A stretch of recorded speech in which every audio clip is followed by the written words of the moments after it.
YouTube should be in now too. Let me adjust the game screen real quick. Do the things. Alright. Hello. Bon dia. Return. Good morning. I am so tired.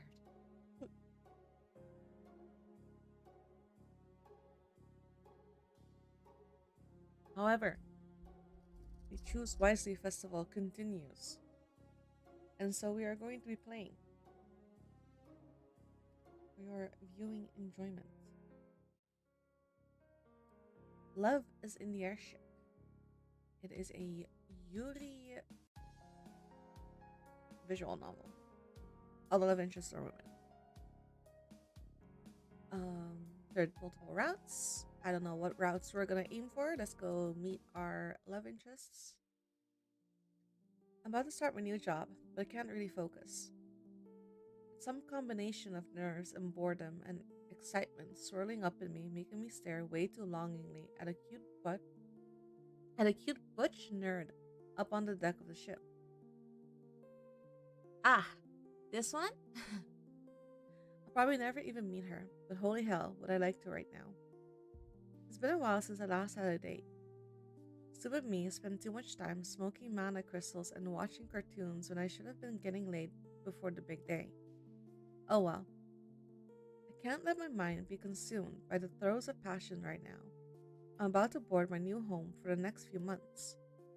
Before me rests the grandest, most epic display of modern first world engineering and infrastructure the world has ever seen. It's not every day someone gets selected to be an executive assistant for the vice captain of a brand new megaship, resort mall, or a 4-month job. A resort mall? Yeah, sure, there's like 25 other people ready to board alongside me. But the girl next to me, her name tag reads Premier Assistant, and the guy behind me, Expert Assistant. Nobody but me is an executive assistant. It's great to know I'm valued for my skills in customer service and cleanliness. And I can't wait. And I can't wait to boss these lesser assistants. It's gonna be so badass. The assistants are all boarding today, just a couple hours before the first passengers. But already, there's a massive crowd of people waiting for their chance to get onto the Tybarn. I question the logistics of having a fresh batch of untrained assistance workers on just before the people they're going to serve. But I guess my job isn't to question. It's just to assist, executively. At least there's a lot of other people out there already. Shop workers, I guess? Weird that they got to board way before the assistants, but oh well. That cute butch will be mine, even if she works in a trendy, bougie clothes shop I'd normally never be caught dead in. I would shop there just to hit on her. But I could go for anyone. Maybe an androgynous t-shirt jeans person who refuses to dress up even on a fancy sky cruise. Ah, okay, I see. I'm going to hit on a lot of women. It's already been decided, and the Furies will have to do their work to stop me from my furious sapphic rampage. Speaking of sapphic, the USS Tybarn is literally making a stop on Lesbos Island mid-journey. Oh? Seriously. Apparently, queer tourism in June's gotten so big that the island officials built a landing platform just to accommodate the people flying in. I'm hella pumped. The pay's kind of shit at this job, but I'm pumped for the experiences. The pay's shit and you're gonna be on the airship for how many months? I can imagine it now. Stooning over some anonymous lady who's holding me as the sun sets over the island that kickstarted all of lesbianism. I'm so excited, so excited, so excited. Also, I'm not thinking about the part where I have to work because that'll bum me out a little, so let that go for now and just let me be excited. The girl next to me notices me stirring and wiring around in my enthusiasm and gives me a weird look. Not the premier assistant, mind you. This one's the enlightened assistant. Her name tag reads Ellie. I'm gonna call her Enly instead. Why? A demure, cute little thing. Looks like she'd better suited at the back of a library slumping over Samurai Cat's young adult novel than a high-pressure service job on a sky cruise.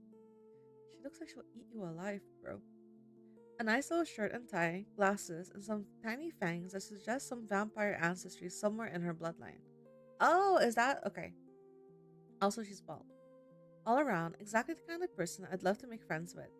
Not sure if I'd make out with her, but just kidding, of course I would. She keeps staring at me, and I decide to finally break my unannounced vow of silence and start chatting. Gotta make that friendship attempt. Yo? Oh my god. Hi, you're starting today too? Yep, first time. That's why you're vibrating in place. Yeah, not like anything weird, if you catch my drift. Um, is this your idea of hitting on people? Apparently, yes. Yes, it is. Oh no. Is it working? Maybe another time. From the tone of her voice, it's very clear that it's not going to be working another time. By the way, my name is Ellie. I decided to call you Enli since your job title is Enlightened Executive. I'd rather... Nice to meet you, Enli. Nice to meet you, Oh, that's right. I don't have my name tag due to some clerical mix-up. I guess I get to choose my name in a fun little choose-your-own-path moment.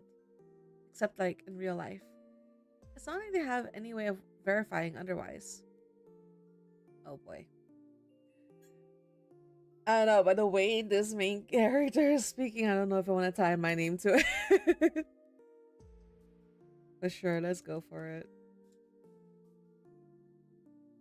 Session input. No, this is fine. Oh, you stated your name. I have stated my name. Also, it's fucking cold. Give me a second.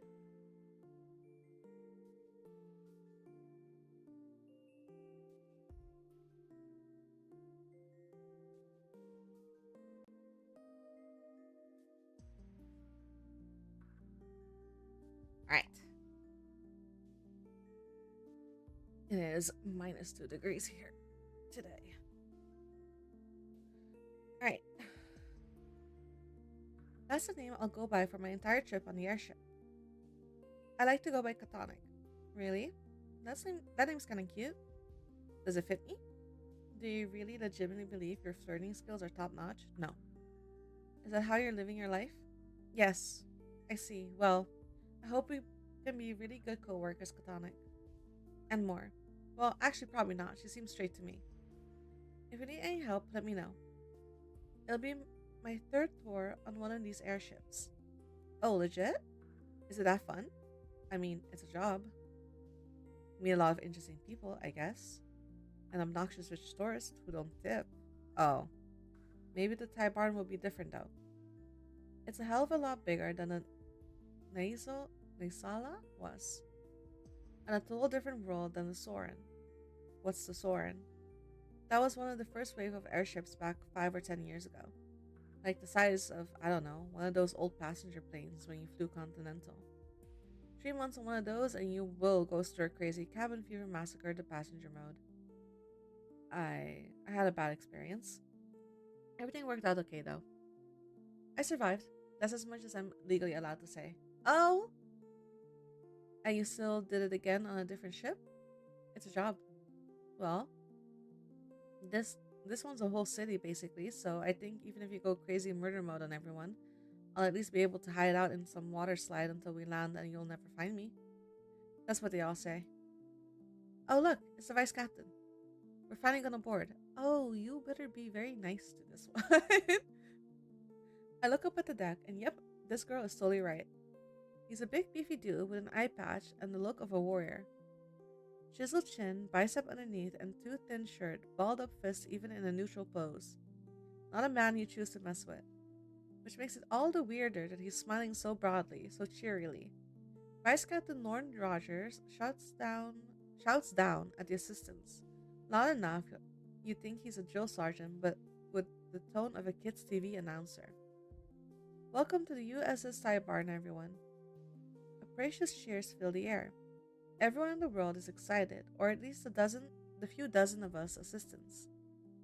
It's time to begin your jobs as valued, excellent workers who will serve the folks on the ship to the utmost degree.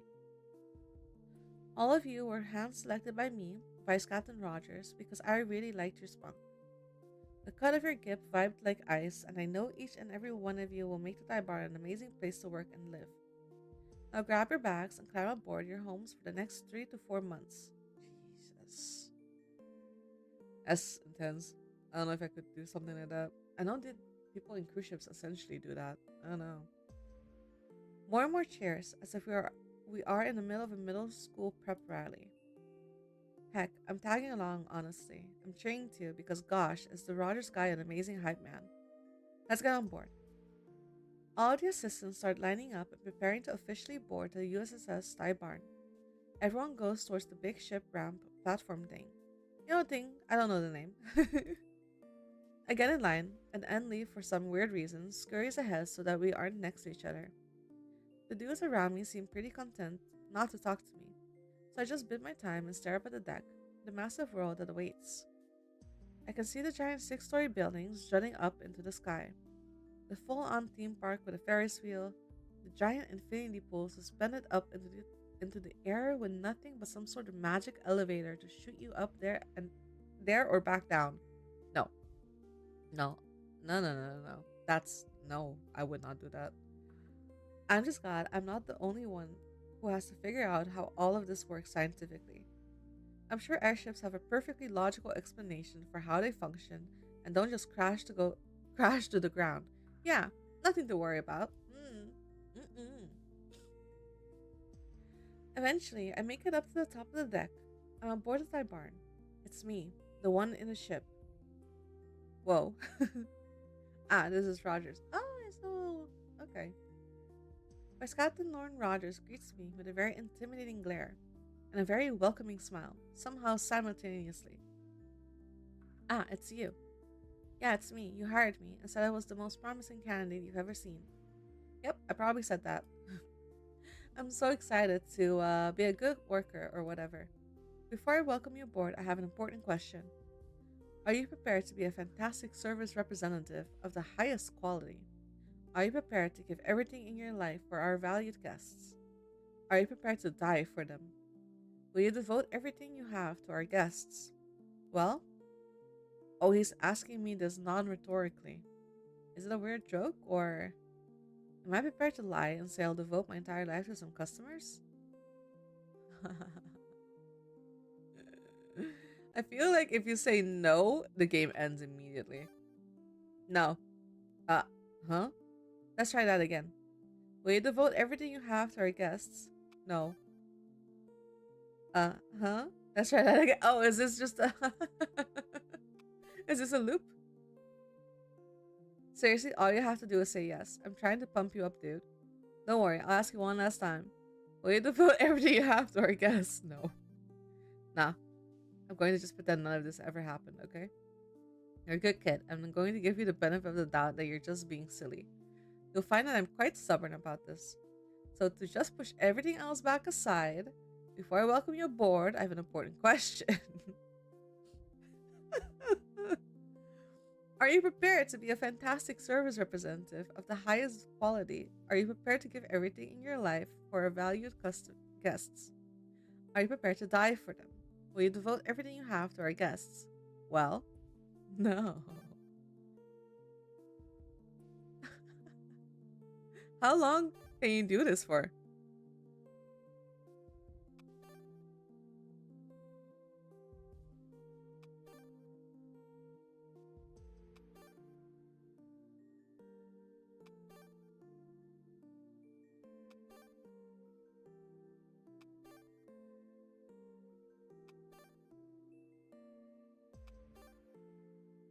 There has to be a limit.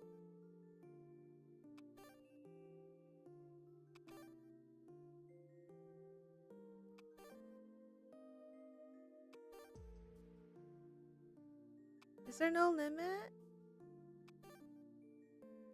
Damn it. Oh, get off my ship. I never want to see you on a United Ship Service cruise ship ever again. Bye, Felicia. Before I have a chance to react, Roger picks me up. Like, physically picks me up. He tosses me off the ship and I go flying off the airship. Off the boarding platform. 100 stories plummeting to the ground. Splat. Well, that sucks. Let's go.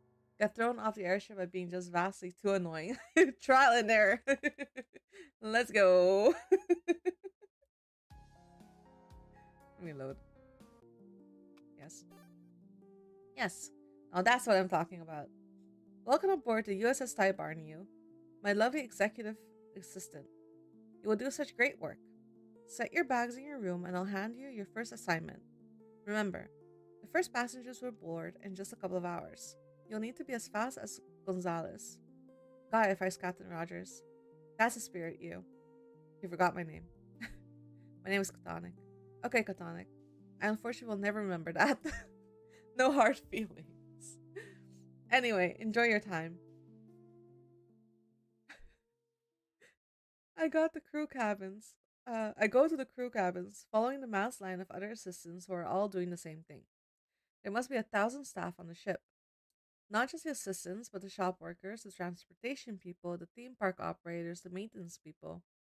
If I were a nerd about logistics, I'd marvel about how intricate the design is of a place like this. Fortunately, I'm not. So instead, I just obliviously wandered to my room. Ooh, interesting. Oh, here it is. My room. It's small. Enough to put my suitcase and hang up my clothes. It probably won't last me the whole contract term before I get annoyed. I probably can't even hang up any posters or anything, let alone get a better desk and get my home theater system just right. This is small. May I introduce you to student housing?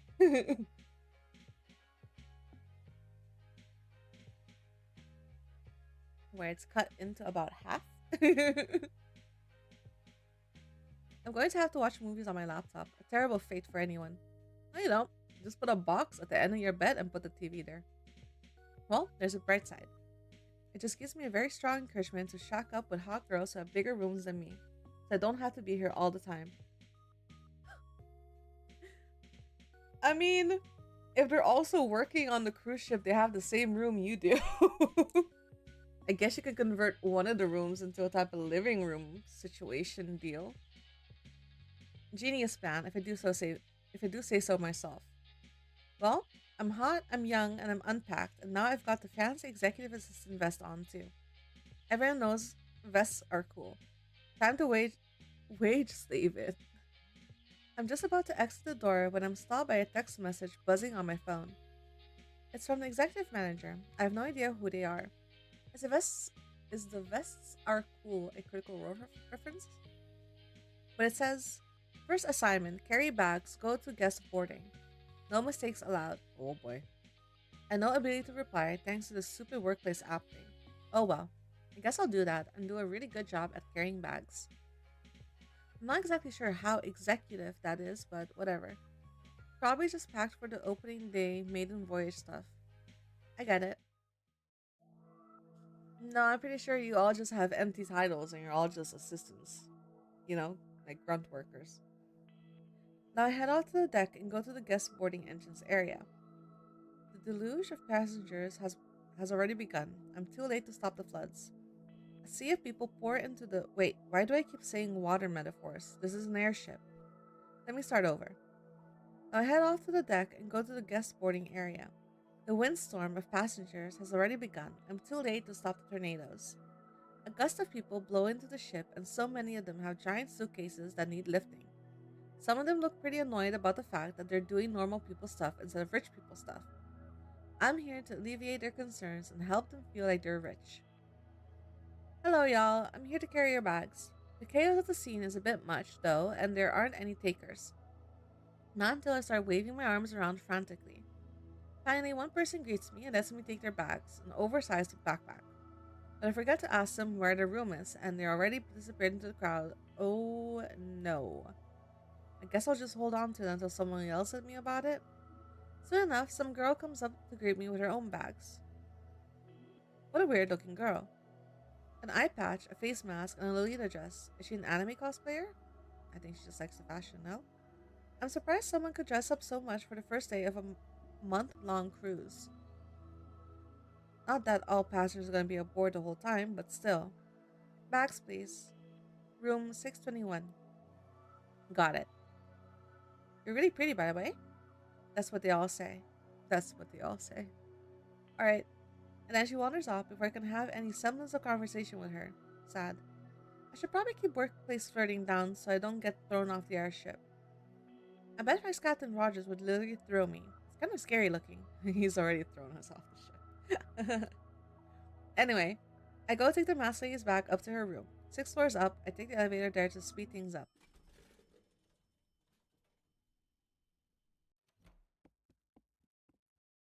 As I expected, this room is nothing to write home about as far as the first world bedroom standards. But on an airship, where space is at a premium, this is nice. It's the same room! Seems to be just about the same as mine. I set her bags down and then I have a thought. Because I'm very lazy and mischievous, why don't I lay that rando's backpack down here as well? It'd be a funny prank to suddenly get someone else's bag. And I'll definitely, absolutely never get caught. And it's annoying and heavy. Take it with me. No, I'd feel bad. I'm no puny junior assistant. I'm an executive assistant. I have an important job and shouldn't squander it for the lulz. I'll do the right thing and dump this in the lost and found later. Okay then. Okay, that's decided then. Now it's time to return to the bag collecting fray. Ooh. Oh, there's like floating islands too. I return to the deck and oh, it's already mostly cleared out. Things are quite peaceful and orderly now. Several of the assistants are still grabbing bags and taking them up, but it's no longer a mad, confused scramble. It's leisurely and fun. I join in on this fun and take several guests' bag, and this time remember to write down all the room numbers because I'm a professional and not terrible at this. Except I think I got too many. Oh no, I wish I had one of those cool valet cart things you see in the movies. Or potentially in actual nice hotels, but hell if I've ever stayed anywhere better than $100 a night. Biff. Hello, Katonic. I'm Biff. I've heard so much about you. I have heard nothing about you. From who? Do I need to kill someone? You're funny. No, seriously. Where did she even learn my name from? I'm the superlative assistant on the Thai barn. Please ask me any questions you need answering. Oh! Biff, huh? I wonder if she has a brother named Kipper. Well, she's certainly a lot more chipper than Enli, that girl I met before, especially if she's related to Chip. Still, there's something off about her with the vibes. Can't place my fingers on it. Do you need me to take any of your bags? Oh yeah, I do have a few too many. If you could help, that's my job. What's your room number? Let me see. Rooms 777, 666, and this is so weird, 555. Got it, you have a lot of rooms. She grabs all the bags I struggle to carry with extreme ease and grace. Enjoy your stay, Katane. Does she think that I'm a... Well, the way does she think I'm I'm one of the guests? Well, I get to be lazy, at least, even if I'm totally confused. Time to mad flirt with Enli since she's down here on the deck now. Hey, why don't you and me go take a trip to the flannel jacket shop? No. Okay, let me try that again. Are you an angel? Why do you ask? I don't want to. I don't want to ask. Well, I heard a bunch of deep air pirates talk about angels. They say they live on one of the floating islands, but near Yago, I think. They say angels are the most beautiful creatures in the universe. You're a funny little girl. How do you know so much? There's a bunch of things I know. It pays to know me. Also, seriously, you're a vampire, not an angel, right?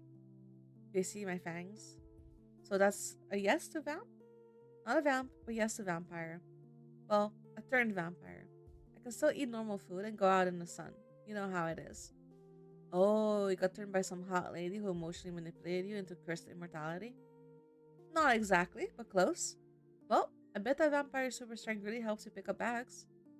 Your ideas of what small talk topics will work on me are impressively unique. Thank you. Wait. Oh, here. Some more customers are coming. And like that, she runs off to actually do her job well and leave me hanging, bored, and alone. Maybe I should start wandering around the airship and pretend I'm doing an actual task. Well then, where should I try to go? There are so many options in this huge old place. And seeing as it's all brand new, it'll be fresh sights before the world's gone awry with all the passengers milling about. More than already are, at least. The ship hasn't even taken off yet, and it's already hectic out here. People have gotten their rooms and bags sorted out, and they're coming to explore just like me. Only I get paid to do it as long as nobody notices. The way I see it, I have a few different options for cool places to visit. Ooh, theme park boiler room. Why would I want to go to the boiler room? Captain's quarters, leisurely aimless stroll, shopping mall. Mm, let's see. I don't think exploring the boiler room or the captain's quarters would be my first choice. So, theme park, leisurely aimless stroll, or shopping mall? The shopping mall is right there, so let's go there, I guess. It's only fitting that the world's biggest airship would also have the world's most average sized shopping mall, too. Like, it's nothing special in size. But the fact that the shopping mall is gonna be suspended a billion feet in the air and stuff, absolutely epic. I'm checking this place out first before the tourists can ruin the atmosphere. Oh yeah, nice shopping mall. There's tons of trendy clothes stores, a lot of gimmicky tech shops, a cosmetic shop that says tax-free after 1,000 won, and of course tons and tons of fast food. The last part hits me really hard. I'm gonna grab a bite to eat. I choose Chicken Fate, a restaurant formerly exclusive to the Republic of Georgia. It's got the best chicken sandwiches this side of the Prime Meridian, and for the first time ever, it'll be making a grand cultural ambassadorship. Porto, a grand cultural ambassadorship to dozens of new countries. And I get to eat here before everyone else. Scrumptious.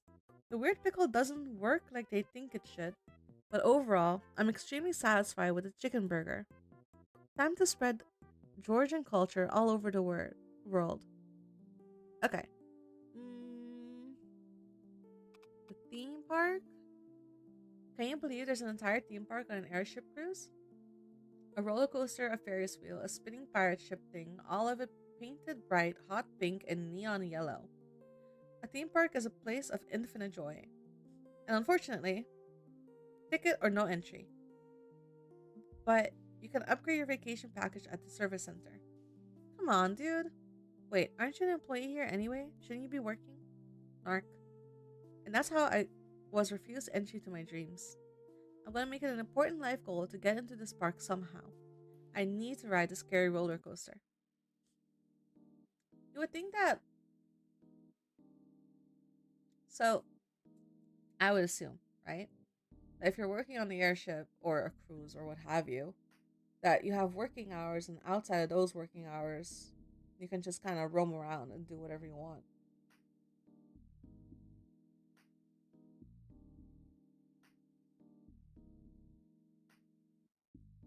Maybe you're not allowed to? I don't know. Okay, so I finished all that life stuff. All that wandering around and exploring my emotions and other various activities that may or may not have included wasting my time because I have no memory any longer of what specifically I just finished doing. Uh huh. It seems like my shift at work is over. I never saw my supervisor to confirm anything about start or finish time, and the vice captain dude is nowhere to be seen. Most of the other assistants are long gone, except that Biff girl who is as cheerful as ever. She's now wandering around the deck looking for people to take bags from, but it seems like all the bags have already been taken. Poor girl. All her stats got rolled into beauty and elegance point. Still, yeah, I would. In fact, I will definitely be hitting on her as soon as she realizes that her work is done for the day. For now, I'll just sit here on the bench that overlooks the sea and the sunset and oh my, I feel a slight rumbling at my feet. For just a moment, I think there's an earthquake or something. But actually, it's just a ship getting ready to depart from the air dock.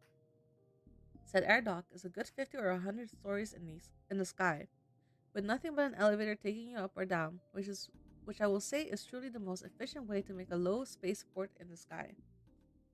Rumbling stops as a, the rumbling stops as the airship engines stabilize, and with just the smallest bit of fanfare, the USS Tybarn takes off. We lift off into the sky, go above the clouds, and the sky of Neo Cebu disappears below our feet. The cruise has officially and unstoppably begun. Well, I watch the sunset from a bunch of miles up in the sky, or kilometers, if that's what floats your skyboat. Beautiful oranges and purples and the everlasting beauty that will stick in my mind.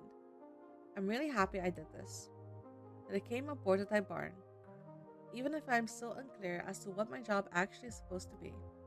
I'll enjoy my time here and remember the sunset forever. And hopefully, someday, I'll have someone by my side to watch the sunset with. Someone hot. Speaking of someone hot, looks like Biff has finally realized that nobody needs her to carry bags anymore. She's headed this way with that same blank, pleasant look on her face. Hiya, how are you doing? Splendid, just watching the gorgeous sunset. We're so high up, and yet it's not cold at all. I love the technology of this airship cruise. Yes, I studied in university about how these ships work. It's quite incredible. I was so impressed about how they are able to fly and stay climate controlled that I decided to work here. Is it stacking up to how you hoped? More than anything. Actually, I've stacked so many things today. I was very helpful. Yes, you were, Biff. A good girl. Say, Katonic, I hear you were.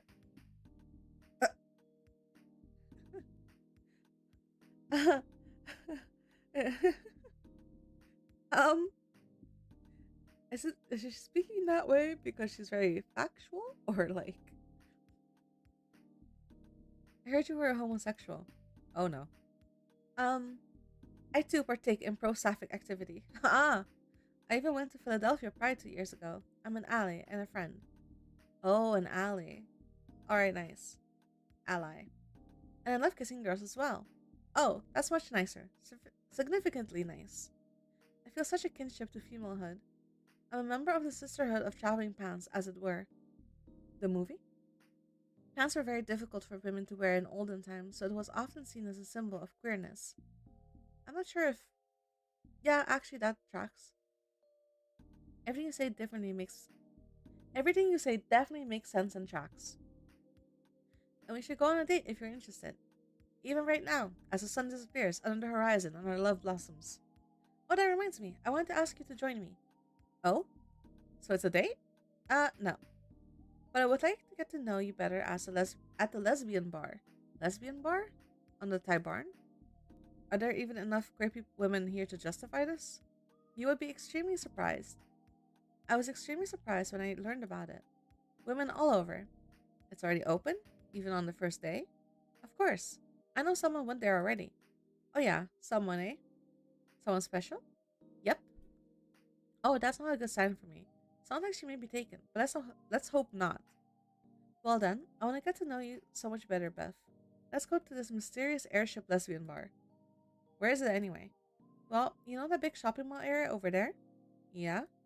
Well, it's not there. Well, it's not there. It's near the guest entrance on the deck. So, like, right where we are right now? Yeah, exactly. It's right by the guest service center. That's literally behind us. You catch on quick. That's what I like about you. You're smart and clever. Thanks. We turn around. Lo and behold, there's a small building I didn't notice before, squished in there between the guest service center and the stairway entrance to the Taiwan people mover below the deck. Again, I would marvel about the way this giant airship is designed with urban planning, but I'm not the correct kind of gay for that. There's a tiny sign. I'm not the correct kind of gay for that. There's a tiny sign reading bread roll, dice roll. That's very clearly exactly what we're looking for. We know the social signs. Bread rolls are quintessentially lesbian, and so this is a lesbian bar. Time to enter. If I'm really ready for such a thing. Do you want to go in? To join me, of course, or go off on your own. We are both allies, after all. Yeah? Go in. It's only the best thing in the entire world for me right now. You, Biff, are an exceedingly wonderful person for telling me about this bar. Then let's enter. We do. Oh, is that a bartender? The atmosphere in here is... It's pleasant as all get out. Pleasant as all get out. I don't know what that means. The lights aren't too low. The colors are all clashing. And it's not got a... The lights aren't too low. The colors are all clashing. And it's got a very DIY feel. The seats, in particular, seem very much like someone picked them up at Neo Cebu yard sale. And it's perfect. Big enough for 15 or 20 people without being too cramped, but small enough that you'll always have someone nearby to hang out with and flirt with. In line with the bread roll dice roll name, there's some casino aesthetic mixed in with the random ass furniture. A little anthropomorphic dice dude statue on the counter. Oh, is it a statue? A poster of dogs playing poker, but not in a copyright infringing way. Ah, okay. And the bar itself is, of course, made of the finest ethical sourced plant-based ivory in the world. With the design of a royal chess match, where the two queens put their differences aside. Also, the bartender has a giant dice for a head. I've never met a dice skin in real life before, let alone one that's clearly a hot drag king in a suit. Kinda cool. Biff and I sit down at the bar. On one end of the bar, there's some mysterious girl. She's... Oh wait, that's the girl whose bag I took to her room earlier. The one in the frilly Lolita dress. She's already pretty deep into her drink though, and ain't really looking at anyone else. She's mumbling. She doesn't look particularly pleased with herself. Maybe I should leave her be. Biff, for her part, doesn't even seem to notice the girl is alive. Two tequila twists. Tequila twists? What the heck is that? Coming up. Keeps is the name of the bartender. He's a dice king drag king. He's worked here since construction started. So people have been living on the ship so long, they had a whole bar culture set up by now? That's a little absurd. That's the world we live in. No, our world is normal and unexciting, punctuated by moments of extreme engagement. Like an airship, it's kinda cool. But it's not absurd, it's just normal. People living in the airship, they are actively building amenities onto though. That's what I call pretty absurd. I forgot what we were talking about. You're funny. The bartender, Keeps, serves us our drinks. If only his name was Keeps, sir, and if only my name was Chip, my joke from earlier could finally come true. Here you go. You really think I'm funny? I really mean it. Yeah, of course, someone really cute like you would just stick up for some poor sap like me. Oh, you think I'm cute? Beyond just cute. If I were a Tex Avery cartoon, I'd be pumping my chest to keep my heart from leaping out. I'm afraid to tell you, but... Oh no. I'm dating someone right now. No. Ah, I figured. Well, good for you. Oh, is this the eternal dialogue? What's her name? Is she on the ship too? Oh, it's just someone. Don't worry about her. Ah, I see. Playing it cagey, huh? I wonder if there's more to this Biff girl than her vacant personality that's on. I just like to spend time in the company of fellow allies. Do you know the definition of ally? A girl who likes girl, of course. Okay then, I'm the biggest ally there ever was. Especially when I see some hottie wandering around the door to bread roll dice roll opens. Ah, are they dating? Either they're dating this one or they're dating the vampire? I assume. In pops the purple-haired lady with all the timing of cosmic fate lining up. I absolutely, positively want to talk to her, especially now that she is sitting at a small table near the bar. Although the dressed lady in the mask is kinda cool too, I'd really like to meet her as well. Biff smiles at me, a little less blankly than usual, and what I can kinda infer is encouragement. You go get him, Tiger? Is it okay? I'm just hanging out with the atmosphere. Please celebrate lesbianism with whoever you prefer. Please celebrate lesbianism with whoever you prefer. I'm just about to choose when suddenly, who is this? Yet another stunning individual barges into the bar. This one I've definitely never seen before. Rose skin horns and a really rocking black dress. I've never met her before, and yet, do I know her? Do we know her? I'm struck by an eerie feeling. Something coming over me that, gosh, so many people in bread roll dice roll tonight, and so little time to meet them all. I guess I should only choose one then. And this choice will affect the entire rest of my life, I presume. Ah, okay. So then here is where we save, and then we return. Give me a second. I'm stuffy.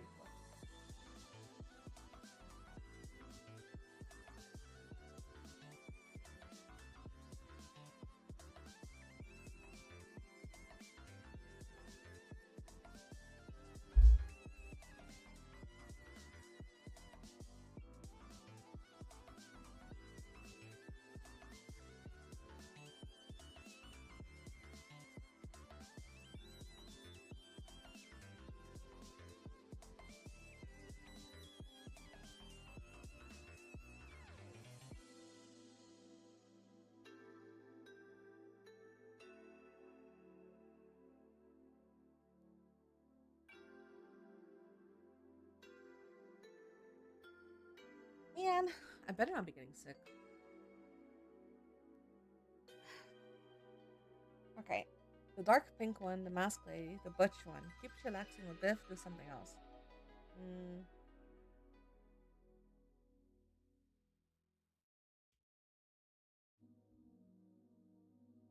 Mm.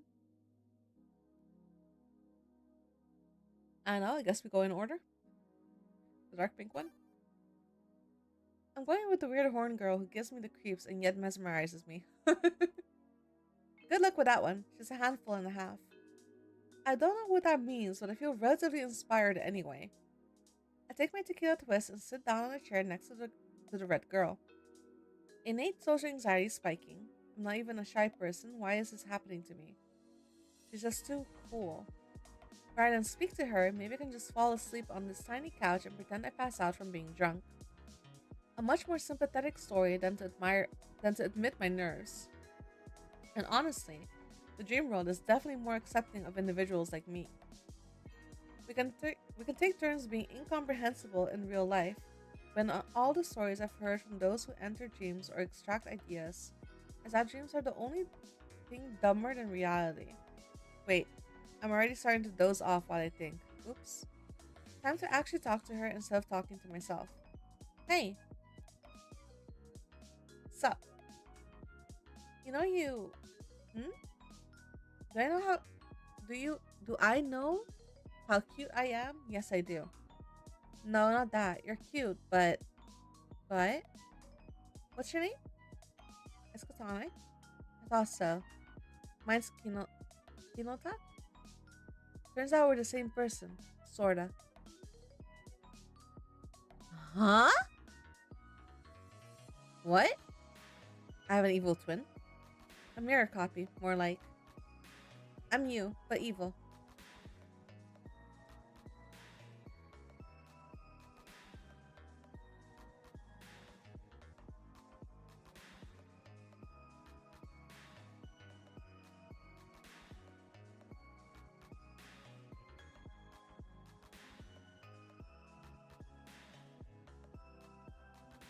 Okay. Okay. Okay. Um.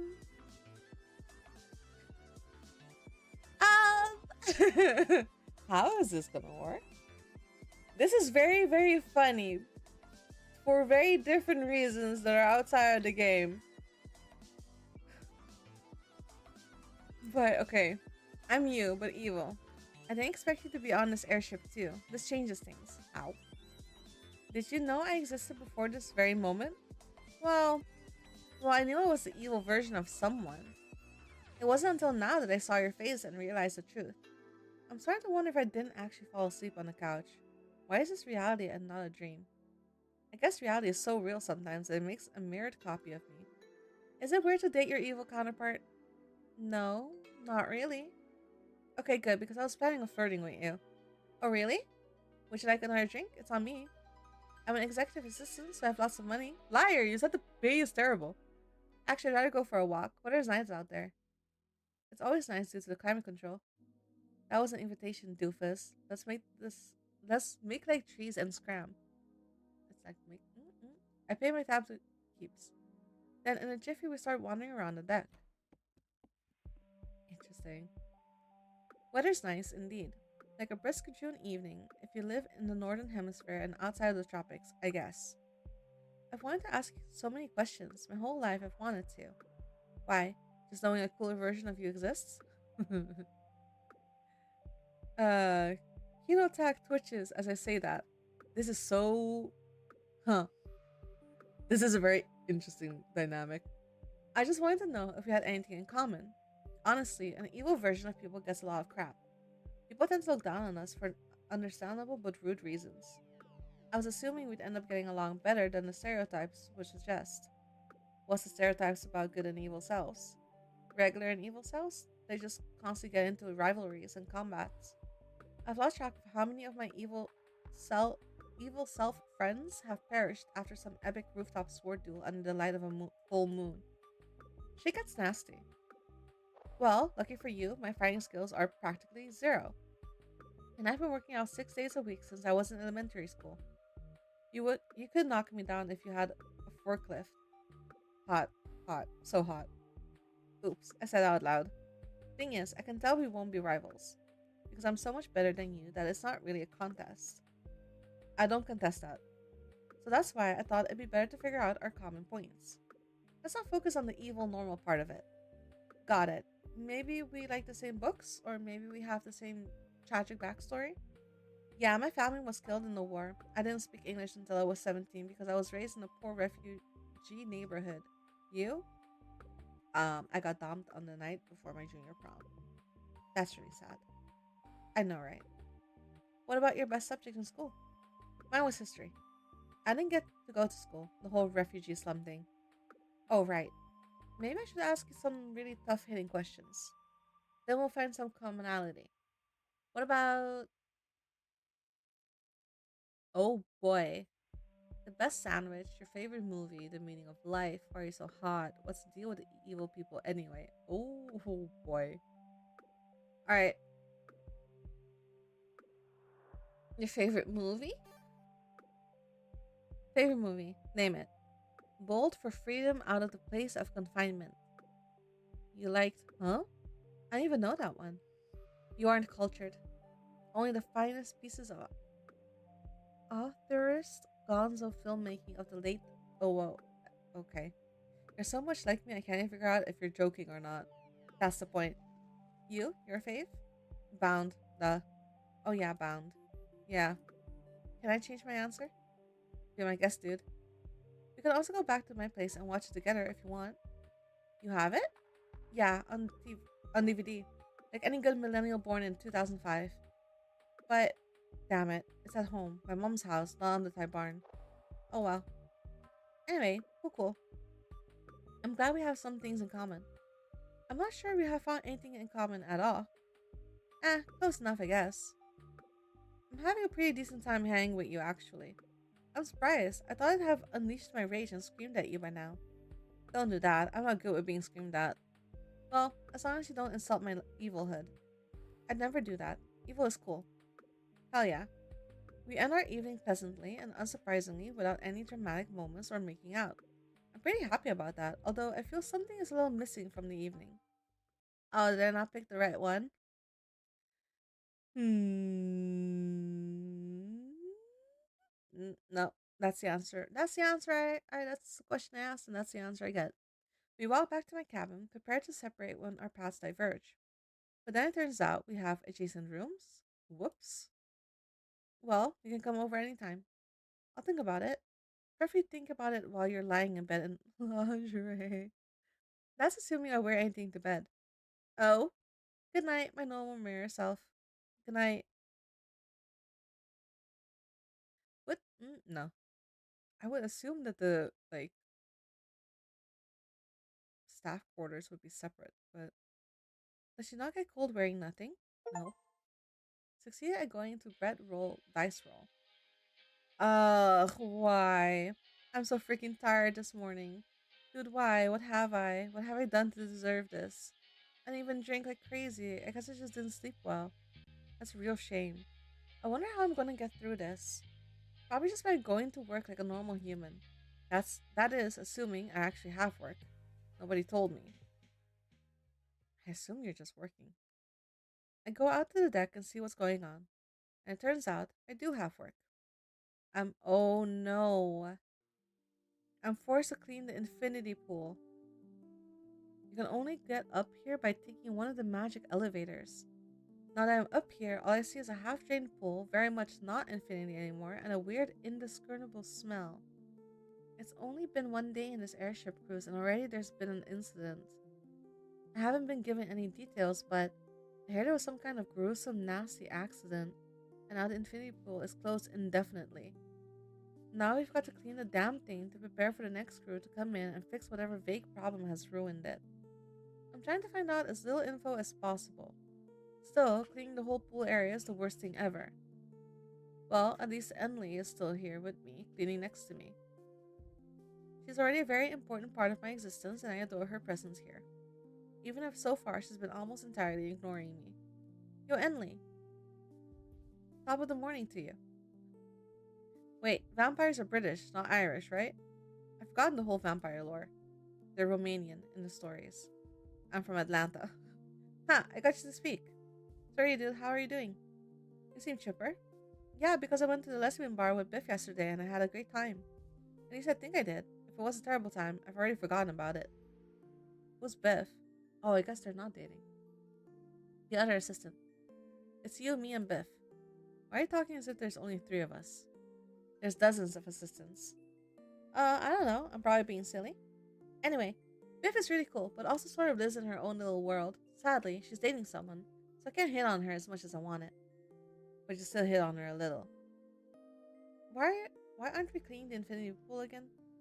Because we're bad employees? That's right. Let's do that, I guess. I'm very enthused about cleaning up this terrible accident.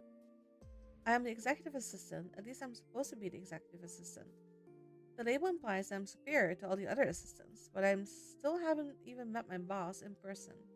And I'm doing stuff like carrying bags and mopping weird smelling places. Somehow, I start to wonder if I was misled somehow. Oh well, at least I'm on the ship now and nothing else will go wrong. Mopping away, soaping away.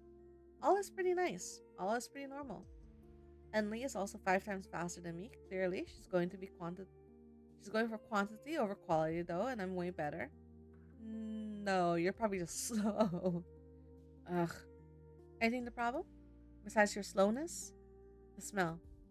Yeah, what is that? Uh, actually, maybe I don't want to know. You don't. Trust me. Yeesh, you know? I'm pretty sure. Well, now I kind of do want to know, but also the disgust would overwhelm me, so maybe not. Let's change the topic. To who is that over by the elevators? Oh hey, I know that human. Sneaking like a creepazoid near the infinity pool entrance is a certain hornhead with rose complexion. I hold out my hand and wave to her. My mouth falls to the ground.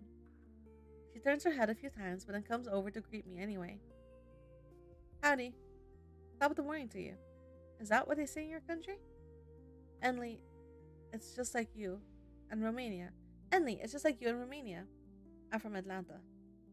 Anyway, Enli, this is Kitsunak. But evil. Holy crap. It's your evil self on the same airship. Yeah, we even live in the same area on the deck. Next door neighbors. Which is weird because I'm an employee and she's a guest, but I don't think about those things too hard. I did. You shouldn't. What a strange thing. And you two don't even hate each other yet. No, not at all. We went on a date last night and it was awesome. Well, it was something. Something awesome. Yeah, I guess it was. And you're here at the infinity pool because well, there's a really good explanation for that. Yes, I'd like to hear it. I'm an assistant, so I'd like to help you.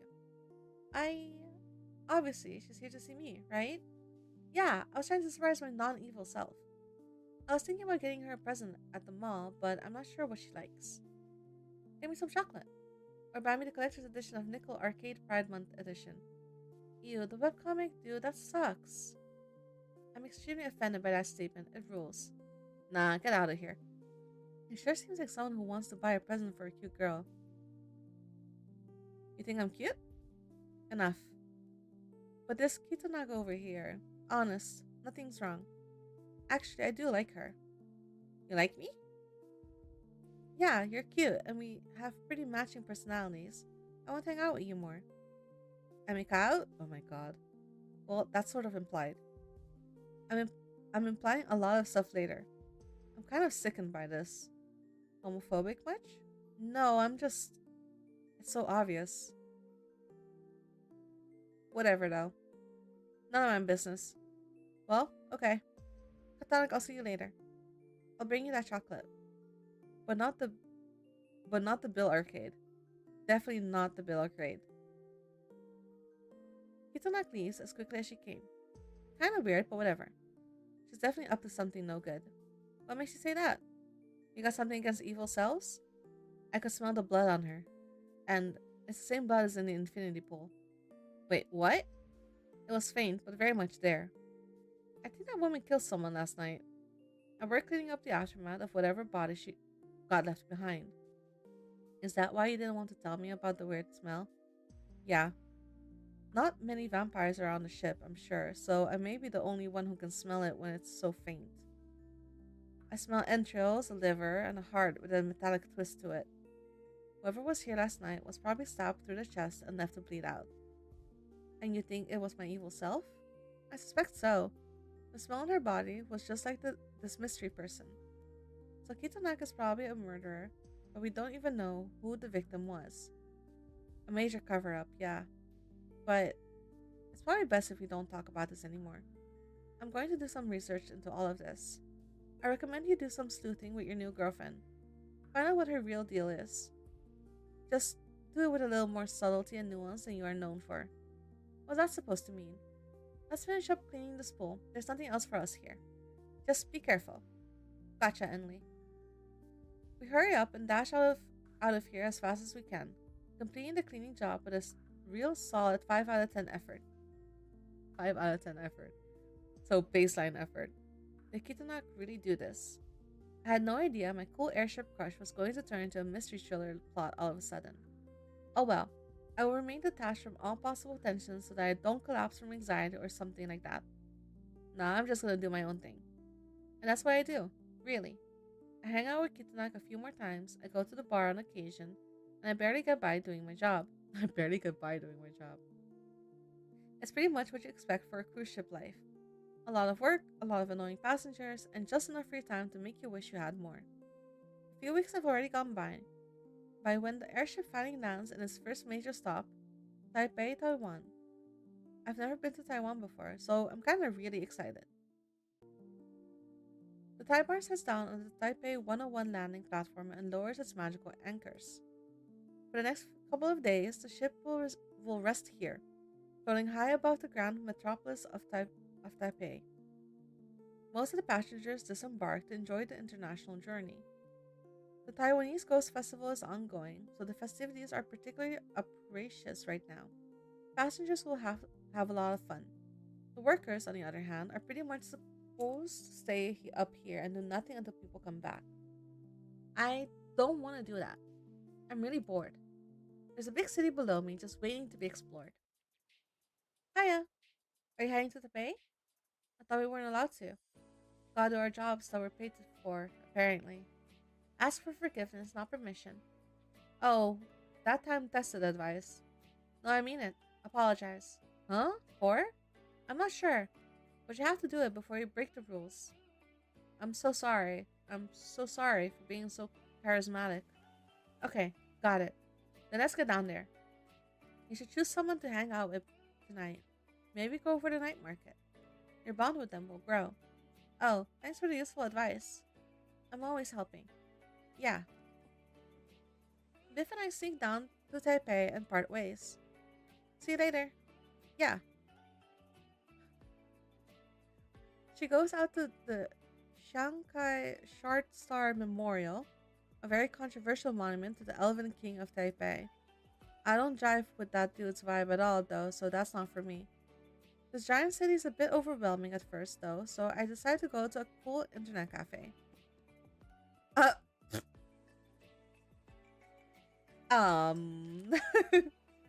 what am I looking at?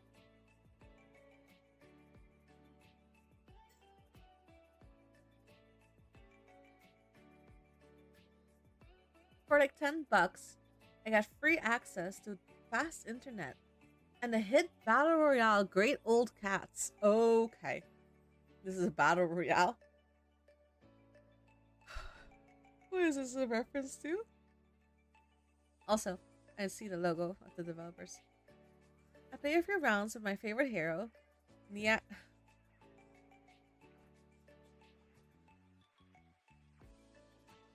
Nyarlathotep, the bringer of chaos. And lose every single match because our healer keeps feeding. That's fine. I got the true gamer experience with good AC. But after a while, the sunset hits its peak and it's about the time for the evening event to begin. You know, I bet all the cool regulars from Bread Roll Dice Roll are here. It'd be really fun to experience this with someone else. Taipei is my oyster and I have up to one pearl to uncover inside. Who should I hang out with? Evil self? Who better to hang out with than my evil self? This is kind of cute. Hey, you wanna? Sure, let's go to the night market. Hey, I didn't even ask yet. I already knew what you were going to say, so it doesn't matter. Fair enough. Come on, I know a good place. Apparently, Kitanak's been here before, to this grand metropolis of Taipei. She shows me all the good food, the real greasy fried stuff, and the awesome bowls of cold noodles. I can't speak a lick of Hokkien, Hokkien, and neither can she. But somehow, the almighty power of English is able to get us to communicate with the sellers at their little booths. The almighty power of English. That's a way of looking at it. I spend way too much on food tonight, and I'm probably gonna end up spending even more money if I see something cool I like. But I'm glad I get to do this with my evil self. Suddenly, out of the corner of my eye, I spot something really interesting. There's an unlicensed reseller of vacation packages and concert tickets and all sorts of random experiences. And what catches my eye the most is a picture of a theme park. Not just any theme park, but the one on the USS Taibarn. I love the gray market. How may I help you? One ticket to the Taibarn theme park, please. Oh, you will board the airship? I work there actually. They don't let employees enter for free. It sucks. Oh, sad. You can buy from me. She tells me the price. The price is, well, it's more than I expected. But due to sunk cost fallacy, I'm buying it anyway, sadly. 2 tickets for me and a lovely hypothetical partner. Get. Is it a lot in the sense that it would have just been better? Oh no, because you have to update your entire vacation package to get to the theme park, no? Taipei turned out to be a really fun experience. Yeah, we assistants all broke the rules by coming down here instead of staying on the ship, but who cares? I got to experience a new culture and got to spend time with a friend. Nothing's ever gonna beat that. Taipei was fun, but all good things do eventually come to an end. And then it's back to work. More cleaning, more random tasks assigned by cell phone text message. I still never even met my boss, who at this point I believe is a magical pre-programmed familiar instead of a real person. Kind of. That cost that cost that blah, blah, blah. That cut costs anyway, so it makes sense. That would cut costs anyway, so it makes sense. And lately, Vice Captain Rogers, whenever we do see him, is all about cutting costs. Complaining when we work overtime, or complaining when we use too much cleaning fluid, or complaining when we ask for a 15 mandatory break. Hmm. Normal stingy boss behavior. In fact, on this otherwise mundane morning, with most passengers enjoying a guided traditional dance meditation session, Roger seems particularly stressed about minor stuff. Biff is here trying to calm him down when I arrive on the scene. Deep breaths, Vice Captain. Not like that, you have to try harder. You aren't calming down your nerves, Vice Captain. Should you join the passengers? It's not going to help. My entire crew betrayed me. You and everyone else left the ship in Taipei. It wasn't safe. I wasn't safe. And our mall sales dropped by over 70% during that stay. I thought I thought locals would travel up here and buy day passes. The damned advertising campaign must not have worked. They didn't even try to come up. Don't worry about it. The ship will be fine. Management's going to be all up on me for weeks. We have to get day passes attendance up when we land in Bangkok. You. I don't remember who you are, but you. I saw you sneaking out to go to Taipei. You better not do that ever again. What, really? I need to set an example for what happens when you shirk your duties. You, by virtue of being here, will be my example. 2 weeks on back deck cleaning duties. Solo. What? Nobody ever goes to the back deck. It's behind a theme park, and there's no shop, so it's too loud to relax and too boring to party. I'll be bored and lonely and constantly cleaning. This sucks. What about Biff? Who? The girl right here. You're talking to her. Ah, the one who isn't Enli. Ah, the one who isn't Enli. Well, I already punished you. No use going overboard. That would be an abuse of power. I see. For some reason, I feel like trying to continue this chain of conversation won't have any positive impact for me, so I decided to give up now and just let it be. Although there is something more important I want to ask about. The pool that Andy and I cleaned. I have no idea what you're talking about. Ah, cleaning is so important, isn't it? I think we should all clean our hardest. Especially because this ship has been so dangerous lately. But with all the crew disappearances, we have to work even harder to keep everything clean. Shut it. Shut what? Roger stares at Biff with the angriest glare I've ever seen. Biff uncharacteristically shuts up without a fuss. This must be related to that murder in the pool after all. Kinotak must be behind it or involved somehow. I've got to figure it out. The rest of the day goes swimmingly, aside from the fact that I have to do lonely deck cleaning without anyone else.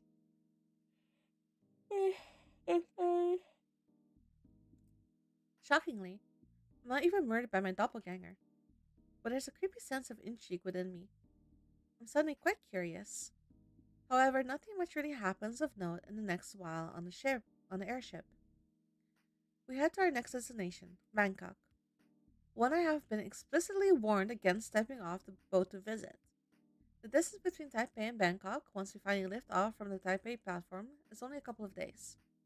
But to me, cleaning and cleaning and cleaning, it's a really long couple of days. This means I desperately need to wash away the boredom via drinking alcoholic beverages. Time to return to bread roll dice roll. The atmosphere here blasted school mist into my face as soon as I step into the door. Pretty much all the regulars and some total newbies I've never seen before as well. This is my kind of crowd.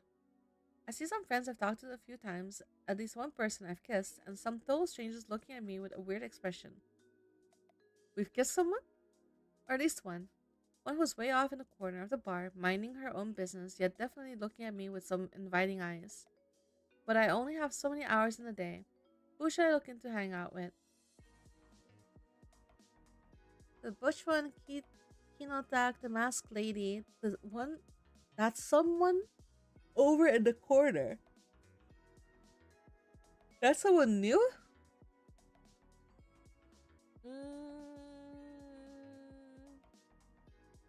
No, we stay on the route. Well, considering everything that's been happening lately, Kinotak is the only reasonable choice to visit tonight. Are you busy tonight? What's that supposed to mean? Well, you were just occupied all the time with very suspicious activities. Huh? You feeling okay? I may have had a little too much to drink. Didn't you just get in here? Yeah, I'm just fooling. If you weren't so cute, I'd murder you right here and now. Aha, so you admit it. Admit what? Nothing. Kinotag is definitely a killer. But who she killed and why she killed people is solely beyond me. Also, it turns out my sleuthing skills are not up to snuff. Not even close. I'm not a problem I'm not a problem sleuth at all. Well, sit with me and drink. Alright. Keeps. Oh, Keeps, hand me a beer. All out. You're you're out of beer? The lifeblood of our society? I have everything else. Want a highball? No, I won't stand for this. Actually, you know what? I won't stand for it either. Give us beer. Yeah, give us a beer. Everyone, let's revolt. Give us beer. We're gonna get kicked out. We got thrown out of the bar. Yeah, worth it. Hell yes. Wait, I didn't drink anything. Well, I did. Oh, nice. Will you tell me all your terrible secrets? No. Let's go swimming. So we arrive at the infinity pool. It's quiet, nobody else is here, just water swooshing. We're so high up in the clouds, but it's so dark, we can't see anything below the ship. Come on, let's relax in the water. Without another word, Hinotak strips to her underwear and leaps into the pool. With a few words muttering to herself, I strip down and follow her in. Yeesh, it's cold. But my body quickly adjusts. We do a few laps back and forth before settling down to just float there on the surface near each other. This is the life. Oh yeah? Feels pretty bog standard to me. You grew up in the first world. You don't get it. When I was a kid, everyone in my town suffered because of the war. And even all these years later, it's barely improved. There's still ruined tanks out in the fields. And last time I was out there, I found some old mana artifacts, still active and ready to use. That's sick. What kind of artifact? Fire starter. I made a campfire for everyone. We had some chili. That was the last meal I ate with old Panna before she passed. Oh, campfires. I hate them. And why might that horrible opinion be? Smoke. I'm really weak to it, and campfires just blow it all over the place. Ruins my clothes. I've a lot of fond childhood memories at campfires. Staying warm and toasty even on cold nights. But I get it, everyone's different. Even if we are basically the same person, but palettes swapped. Not even close, but sure, yeah. Then we just float like this for a while, not really talking about anything important, not really swimming much, just relaxing. And then I guess I'm just happy to be around her. You're really cool. I know you are, but what am I? Was that an insult I just said? I defect all your comments, no matter if they're good or bad. I'm an expert swordsman who can't stop parrying. My daughter came home from school to give me a hug and I swiped her aside. My wife dropped an egg next to me and my foot kicked it up to the ceiling. It's a curse that keeps on haunting me. You're incredibly silly. I'm rubber, you're glue. Words get parried off me and get splash damaged onto you. Of course. How old are you anyway? That came out of nowhere. Well, I was thinking, whoa, you act like like a kid sometimes. So you must be maybe early 20s like me. But we don't have the same birthday or anything, do we? Are we even the same age? Well, I'll give you a hint to my age. I'm listening. What's 9 plus 10? She looks at me with the most smug, knowing stare ever given by a person. I don't get the joke. Thanks for hanging out with me tonight. I wonder how much longer we can keep doing this. If she's the evil version of me, how come we're not the same age? Oh? What do you mean? Nothing. Don't worry about it. I'm even more worried now that you said that. Yeah. Well, let's just enjoy the rest of our trip on the Thai barn. Even if I'm a passenger and you're an employee, what a star-crossed strategy. I know, right? A really hot woman and a jerk. I'm offended that you wouldn't apply both those labels just to me. Hey, let's just get out of the pool now so we don't go on one of our famous extended banterings for another hour. True. We got out, dry off, and change back into our usual clothes. I'm back on the deck. It's deep into the night, so quiet and nice that it makes me wish it could stay like this for moments longer, like this moment forever. Or well, how about we head back to my cabin for some coffee? Maybe next time, champ. Rats.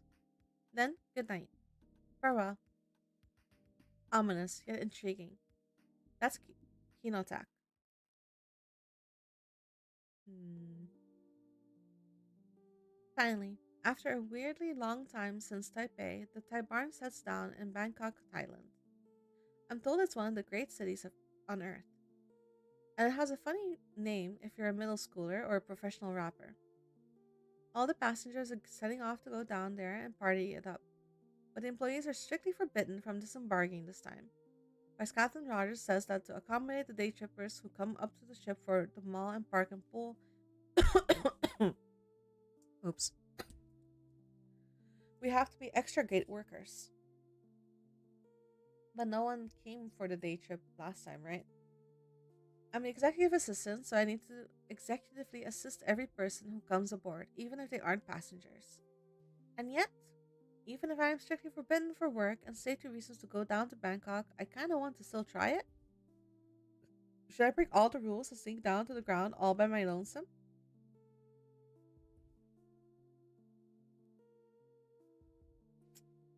Uh,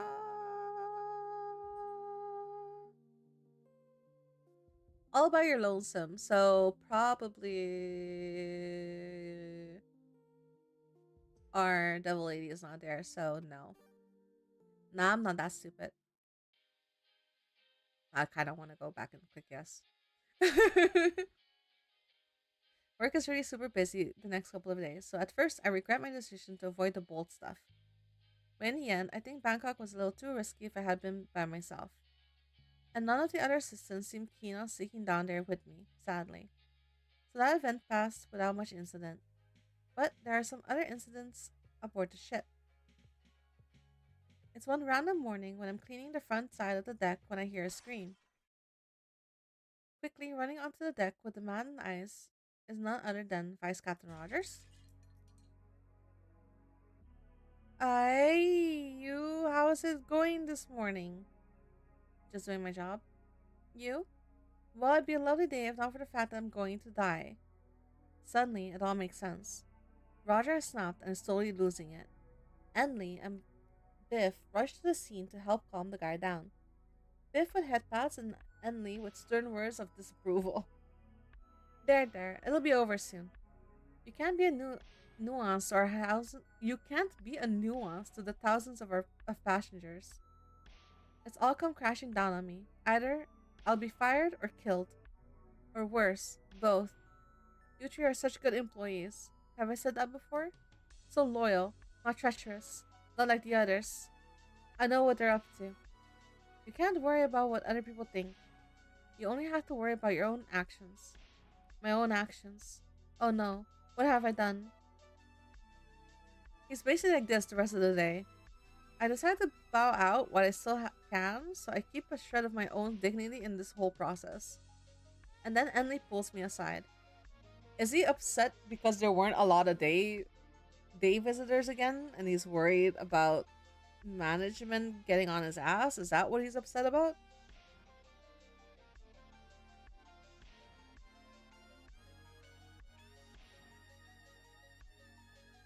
Hey, so, yeah? Shit's going down. The ship's unraveling. Seems fine to me, other than this dude. A lot of the upper staff on the ship are disappearing, and several have turned up murdered. Oh, like the infinity pool person? Wait, senior airship people? Yeah, no idea who they are. But it's obvious they're being picked off one by one. And Vice Captain Roger thinks he's next. Well, running around ranting in public is one way to alert people about the dangers, I guess. He's a very effective leader. So if you haven't figured it out already, Hinotech is definitely involved. Yeah, you need to confront her about it next time you see her. She's her evil self. You're the only one who can do it. Only me. If you don't, well, I don't really care that much. But if you want to see this mystery through, then you have a chance to find out the truth. And maybe stop some murders, I guess, whatever. Very striking and memorable words from Enley, the enlightened assistant. Now, for the rest of my day, I decide to actively avoid any other dramatic incidents. What a lovely few weeks it's been. The Tibarn is well on its way to Lesbos, the famous island and capital of Greece. It's the final stop of Phase 1 of the airship cruise.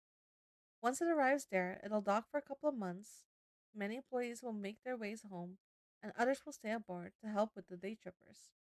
The airship will basically become a floating theme park for a while.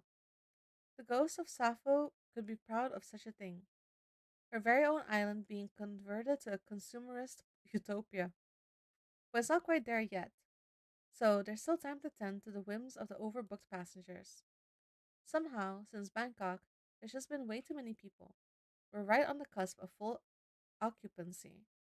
I suspect they lowered the ticket prices dramatically, because up until we got to Thailand, it was pretty chillaxed and lo-fi beats around here. Nowadays, there's not even a chance to sneak up to the infinity pool and skinny dip with your friends. The pool's pretty much busy throughout the whole day and night, other than cleaning time. We even had to hire extra lifeguards to keep everyone in check. The Taibar may be hemorrhaging money for its parent company, but it seems like a total success here on the ground. Up in the air. I'm gonna blow off some steam by going to bread roll dice roll tonight. Possibly the last time I'll see some of these dudes, since a lot of passengers and employees are disembarking when we arrive in Lesbos, including me. I'm still undecided on whether to re-up my contract or not. It probably depends on who stays, or if I manage to shack up with someone.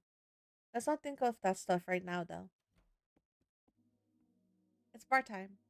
It's a little musty today, with a bunch of people in here all taking up oxygen, mixing and mingling and getting a little touchy-feely. I hope to join them. As usual, there are so many people here. Who should I hang out with this one last time? We're doing. Kinotak's looking uncharacteristically somber and serious tonight. She's not leering at me much, and she's not even flirting with all the cute girls around her. What's her problem? Hey, what's your problem? Not tonight, dude. Are you okay? No, I'm busy. You're just sitting here at the bar. Anything I could help with? Listen, I really like you, but I can't let you follow me down this path. You're talking about all the murders, aren't you? I can't tell you right now. You don't need to get involved in all of this nonsense. All my nonsense. So leave me alone and get out of my hair. I see. For your own good, get out of here. But you really do like me? Yes, dude, obviously. Now leave. Not the emojis. I exit the bar and go back to my cabin. Kinotak is going through some serious shit right now, and I wish I could help, but I don't think I can. Or maybe. The following night, I'm restless in bed and hear a rattling by the door. Before I can go out in the hallway and check, my door comes crashing open. It's Kinotak. You finally come to make out with me. I've been waiting for this night for ages. But I know from my heart, from her face, that it's not so simple as that. I wanted to let you know, since you're my normal self. I'm leaving the ship tonight. We're flying extremely high in the sky right now. I've planned this out for months, and tonight is finally the night. For what? Revenge. Don't try to stop me. So I killed all those people on the ship, all those high-ranking officers? Because I destroyed my home, my family. I came on board here to plot my ultimate revenge. I'd have finished it just a few days, except for you. I had no idea my normal self would be aboard, and it took me by surprise. You're really cool, okay? Just spending time with you is a pleasure. But in the end, I came here for a reason, and this is the end of my journey here. And you came here because I at least thought I'd give you the courtesy of telling you the truth. You deserve it. But I could rat on you right now. And defeat me in battle? I'm trained in flirt food. I'm trained in military special forces. And I'm about to betray everything I ever lived for. Actually, no more courtesies. Will you come with me? Where where are you going? Not just gonna jump off the ship, I hope. I'm defecting to I'm defecting to the kingdom of Mongolia. They're the ones leading the rebellion against the empire. I have to do my part as well as I can. And you want me to help? Dude, I just had him trained in flirt fu. I can't fight in a big war. A rebellion isn't only for warriors. It's made out of cooks, poets, factory workers, therapists. You can't fight hate with more hate. You fight hate by loving what you love. She touches my lips with her fingers. Don't talk. Don't reply. Will you come with me to Mongolia? Or stay behind and let the Empire continue destroying lives like they did mine? I'll respect your wishes either way. Oh! Okay, sure, let's go. And not furiously. Absolutely, without a doubt, yes. Hinotek smiles. I knew it. Then I have one last piece of unfinished business. Will you come along with me? She releases her fingers from my lips. Duh. Wait, who are we killing? Oh, we're killing the captain. We go out onto the deck. There, a man is waiting with an angry look in his eye. Vice Captain Rogers. He's holding a huge anime sword. I don't know why you're killing all my friends, my comrades, but it stops tonight. Yes, it does. You're the last one on my list. Ah, is it some revenge mission? Did I bust your drug ring? Destroy your militia? I did a lot of stuff as a commando. You'll have to remind me which mission it was. This false sense of bravado is completely different than his public freakout a few weeks ago. He's barely holding it together, I can tell.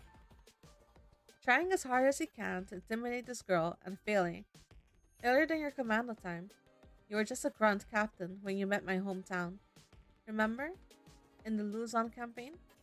The tobacco fire? That. Nobody could have survived that. And yet I did. And I traced you down. You and every single one of your friends and allies. I saw what you did to my father. I saw what you did to the elders. So I repaid you decades later. Now, any last words? You want to pray before I strike you down? What? You. Oh.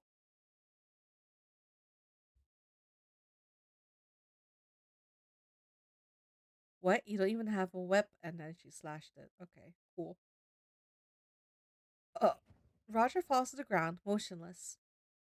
Kinotak slices him with his own sword, somehow. My eyes weren't remotely up to the task of following that motion. Kinotak is silent for a while, staring at Roger's body, but then finally, she picks back up her composure. Let's get to the escape pods. Stop. But before we can move, another person shows up. Henley? You just killed the vice captain. Yeah, what are you gonna do about it? I'm a vampire. You'll have a hell of a time going against me. But I won't need to. I'm not planning on sticking around. And you, Katonic? You're going with her? Yes, yeah. She stares at us for a few moments too long. Oh, okay then. I don't really care. So you go on ahead. I just wanted to know if you were finished with the murder spree or not.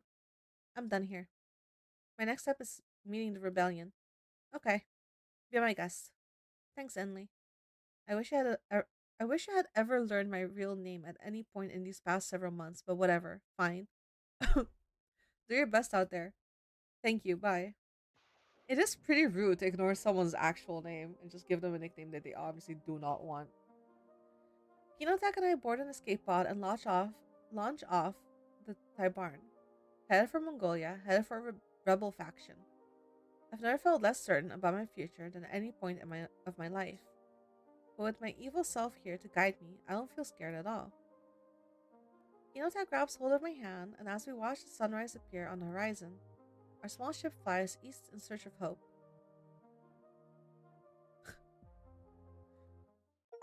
Well, that was interesting. Game over. Got the hopeful defector ending. Join. Okay. Interesting. What the heck? Give me a second. Oh, there's 27. Ah, I guess for every single person. Alright. Got the hopeful defector ending. I guess there's a bad ending to that too?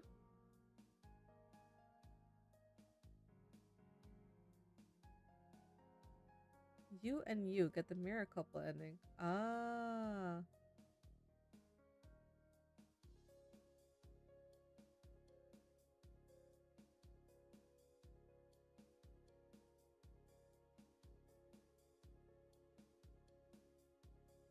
Hmm. Alright. There's like 27 achievements for this game. Holy shit. Alright. I mean, okay, so the demon lady being you but evil you was something I was not expecting. Wait, there's a gallery?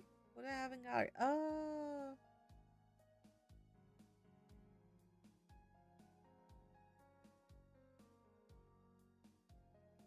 Hmm. Achievements? Oh, the achievements are here too. You input a name. Amazing. Oops. Hey, Eddie. How you doing? Hasta la próxima. Pitiful coward. What do you mean? Seek therapy. Oomphy. Learn about Maya-kun and friends. Ignore the vibes and make poor decisions. Regret. Alright. I mean, there's a lot of achievements, so is this something I just want to play or want me to try out again? I went with this one, and that was. I don't think I've ever had something like that happen in the visual novel before. It was funny. I do like that. But yeah, that was Love is in the Airship. We tried one of the routes. There are multiple routes. Chilling, checking in. Hope you're doing well. I'm chilling. I'm tired. I stayed up way too late last night. I was playing Marvel.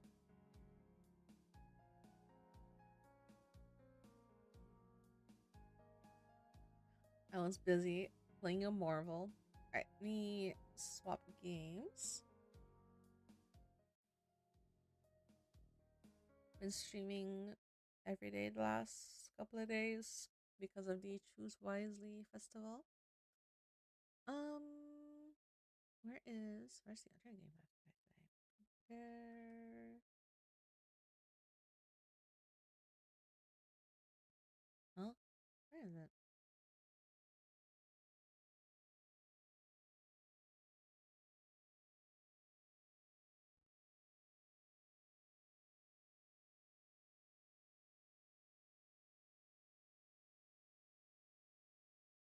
Oh, okay. Well, me.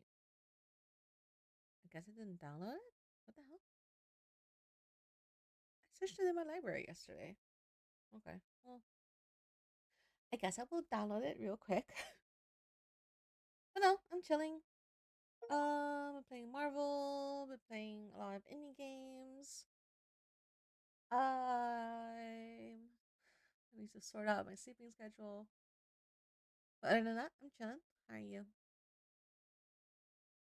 Ah, here we are. Alright, let's see. This one's a demo. So I don't know how long this one will be. My voice comes and goes. Oh, is it because I'm changing my tone too much? The long and short of it is I'm chilling. How are you? Not French, English. But there's a French option. Settings. Full screen. Okay. I do appreciate that. The volume of this game is considerably lower. Or starts at a lower setting than the other ones. Okay. Does this game have its own category on Twitch? Let's see.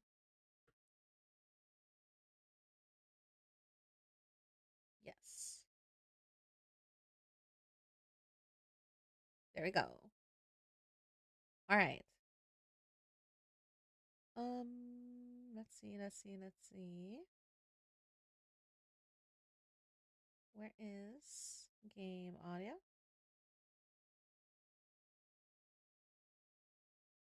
Here we are.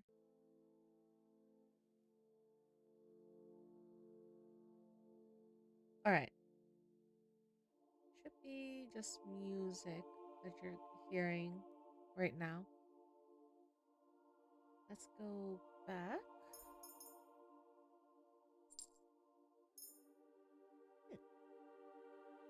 All right, looks good.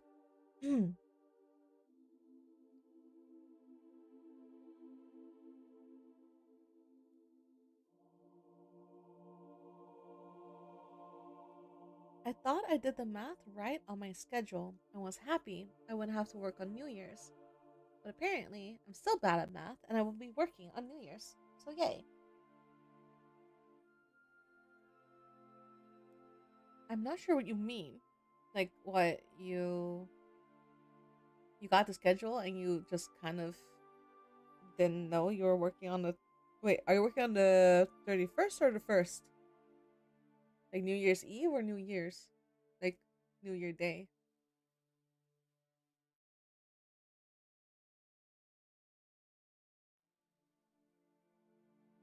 What's open on New Year's Day? I mean, yeah. You work in hospitality now, Sugumi, so I guess that makes sense. That's rough, buddy. If you didn't, oh, you can ask for the day off, I guess.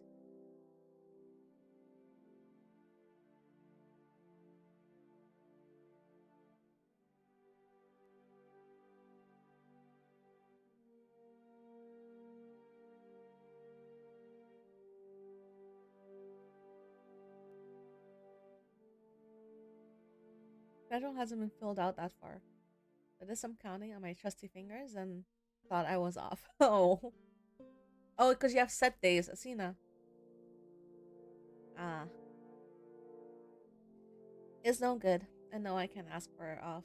Oh. That sucks. Jeez. I mean, do you have to work on Christmas too, or no? Typically, if you work on one, you don't have to work on the other. But, like, you can be unlucky. Like, Criollo is working on both. Even though I think he has a half day instead of a full day for Christmas. One of them he has a half day instead of a full day. No clue. Don't really care about Christmas. Everyone's such a fucking Scrooge. I don't like about. Okay, I don't mind the whole. I don't care about the whole commercialized side of it, pero coño, ambiente. Where's the ambiente? If anything, I'll get paid extra for working Christmas. That's the capitalism dragging you in and stealing the whimsy. Anyway, speaking of whimsy, welcome to Imperial Grace. It is a romance visual novel with political intrigue and very, very pretty. I like this brush. I also do art. I like this brush. I wonder if I can find a brush that's similar. Never had the whimsy, so they get nothing. Anyway, this game is intended for a mature audience. It contains many themes that could offend the sensitivity of younger players. Well, that works out, because my age stream is supposed to be for 18 plus, and there wouldn't be any children in the chat, would there? Eddie, are you the child? I'm kidding. The complete list of trigger warnings is available in our store page. I'm not gonna look at that. If you know that you're someone that gets offended very easily, just don't watch. You're going to play a demo version of the game, thus the content might be subject to change, and some features may be missing, such as the diplomacy feature. The diplomacy feature? Oh boy. Right, it is a political. Right. No, show me dips. Yes, I'm a 30-year-old child. Same. It's me, I'm baby. Click anywhere on the screen to progress into the story. Use your mouse wheel to go back and even after a choice. Okay. You can fasten the text display in settings. Several accessibility features are available in the options for your gaming comfort, especially if you are dyslexic, photosensitive, or epileptic. So don't hesitate to check the corresponding functions. You can check your resources from the extra menu at any time. Have fun! Story mode? You will have infinite resources. Normal mode. You will need to spend your resources carefully. Normal mode? Imagine being an adult couldn't be me. Ooh. Okay, let's see. First name, Lydia. Alright. No. Here we go. Blessed by Basan, You have loved fighting since you were a child, although you are not allowed on the battlefield. You are in excellent physical shape, and your sportsmanship rivals that of a man. Starting bonus in Army. Oh. Blessed by Amatera. When you were younger, you almost became a scholar. Your love of reading and learning has given you knowledge in many fields, including astronomy, theology, and botany. Start bonus in religion. Blessed by Horal.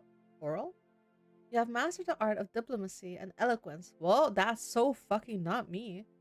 You can improve inspiring speeches in an instant, and you know the first names of every noble over 3 generations. Starting bonus and influence. Fuck, but the bonus seems good. Blessed by Myriad? Number and resources management hold no secrets for you. Oh no, this absolutely not. I'm terrible at math and finances. And you have excellent relations with merchants, are good at mental arithmetic, and know all the subtleties of tithes and other taxes, not only from Calidia but also from your neighbors. Starting bonus and money. Religious Mira? Question mark. I mean, most of us were raised around religion, so I know a lot about religion. I'm just not religious. Alright, so I'm gonna go with either influence or scholar. How about influence? Let's try influence. Customization on the screen will not be reflected in the illustrations. The match option adapts your outfit to the illustration, not the other way around. To change your outfit during the game, click on extra outfit. I understand. It's very pretty. Ooh, is that the fighting gear? Oh, fighting looks cool. Anyway, I don't know, casual. Ooh. Ooh.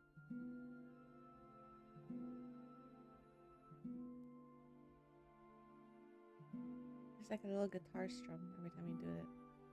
Same, don't know Jack though. Interesting. Ah.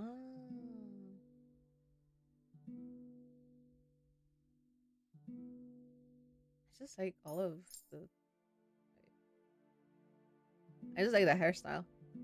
Although this is pretty too. Wait a second. Which outfit to match the illustration? I mean, sure.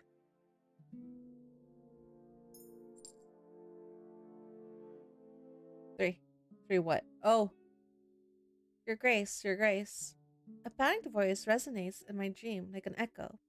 A few moments before I understood that it came from somewhere else and woke up with a jolt, disorientated. Alden? What's going on? Your Highness, I bring terrible news. Oh, that's not great. Your father. Your father was assassinated last night. Uh? I was ready to hear just about anything. Managing crisis was an important part of royalty after all, and yet I was completely stunned by the news. My father was dead, at the hands of an assassin, just a few rooms away from me. How come they didn't kill you? All the implications from this revelation bounced through my head, drenched in doubt and fear concerning my own security and the future of the realm of Calidia. I beg your pardon, Your Highness, I was too late.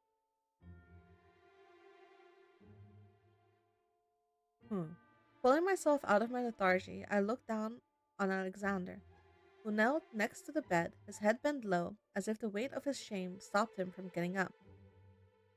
Whatever went down, I knew he had nothing to be ashamed of. When I was just a child, I already admired his talents, and they grew steadfast with age and the position of general. His presence here was a relief. I didn't know the assassin's full intention, but even if they were after me, as long as Alexander was by my side, I didn't have anything to worry about. Don't put yourself down like this. You aren't responsible for what happened. We'll bring the regicide to justice. Still mortified, Alexander stayed on his knees. I could see his fingers twitch a little, proof he wasn't completely convinced. But he nodded his approval all the same, transported by the firmness of my voice. As for me, now that I had said it out loud, I felt that the information had settled in my mind, and I finally accepted it as truth, with a full understanding of the situation. My father, Magnus V, Emperor of Calidia, was dead. Well, yes, he's dead, and you're not dead, so did you have a good relationship with him, or are people gonna think that you assassinated your dad? Many would have broken down after hearing such news, but for years now, I hadn't held an ounce of affection for him. Ah, here we go. His death was actually good news for me. It marked the beginning of a new era, a better one, I hoped. An era of which I'd been preparing ever since I realized that this was my destiny. I was to succeed him, I was to become the Empress, but it wasn't yet time for celebration. Although I was the legitimate heir to the throne, I had plenty of detractors, and I still needed to figure out why the assassination had taken place. I had many questions about the killer's identity and motivations. I was lost in thought, and it took me a while to realize that Alden and Alexander were staring at me, worried, surely awaiting a reaction or a declaration from me. Both had known me since my early childhood. They knew the enmity I felt for the Emperor, and I trusted them enough to set all pretenses aside. But it was, perhaps, a bit inappropriate to rejoice over my future title while my father's dead corpse was still warm. After taking a deep breath, I threw off my covers and got up, eyeing them. Rejoice. Taking a deep breath, I threw off my covers and got up, eyeing them. Pretend to be sad. Stay neutral.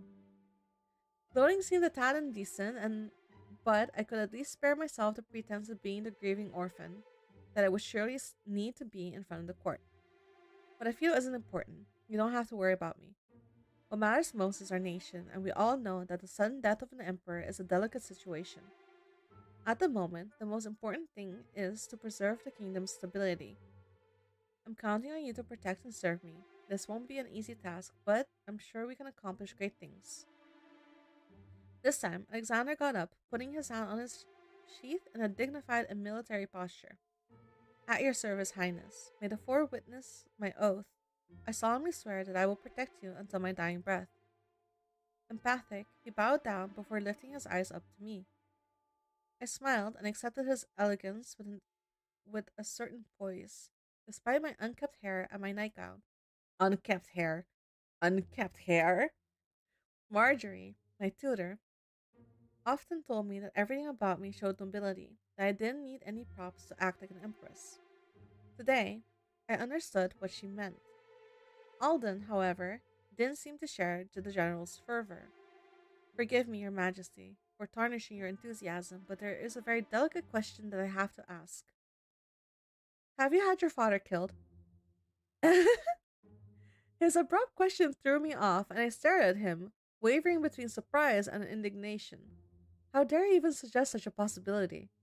You're going too far, advisor. Come on, don't be offended. You said it yourself. You hated your father since the death of your brother. You've always held him responsible for it. And your father dies on the very day of your return to the palace? Whatever your answer is, I'll accept it, but I need to know. I felt anger rise within me at these words, and I walked to the window to breathe some fresh air. After I took a few deep inhales, I finally turned around to face him and gave him my answer in a firm voice. On the one hand, my presence here isn't a coincidence. The Emperor celebrates, or rather was about to celebrate, his birthday in 2 days. Half of the Empire noblemen are here. It's undeniable that the event presented the perfect opportunity to strike. The palace is swarming with unknown guards and servants.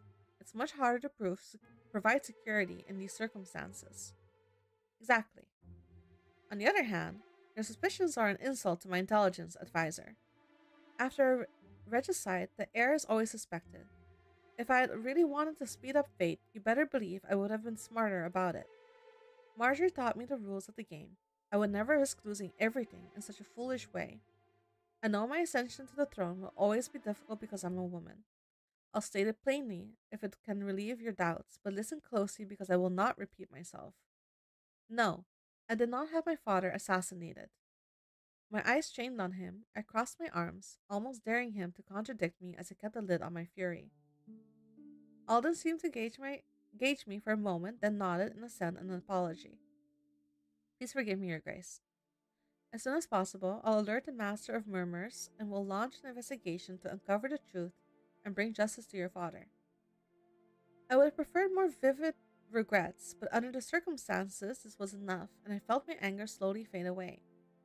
I accept your apology. Let's not speak of this again. There are more urgent things to do. The news will, no doubt, make quite a commotion. You've asked us to swear allegiance to you. I assume you will try to claim your rightful place as heir, Your Grace? Yes, I always wanted to become Empress.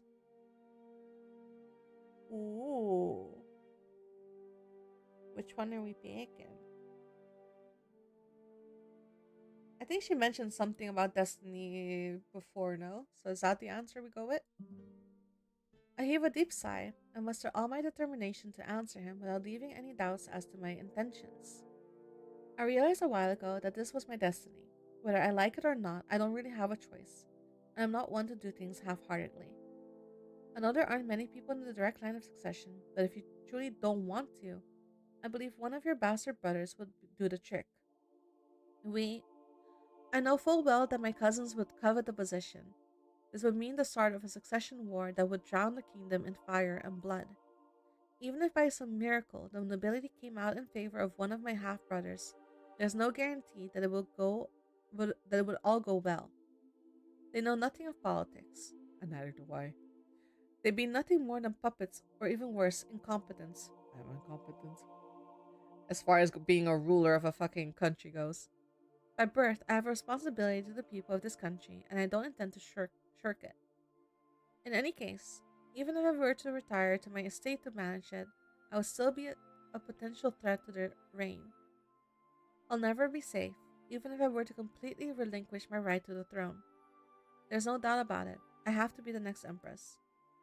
Only time will tell, but I think I'm the best possible choice under the circumstances.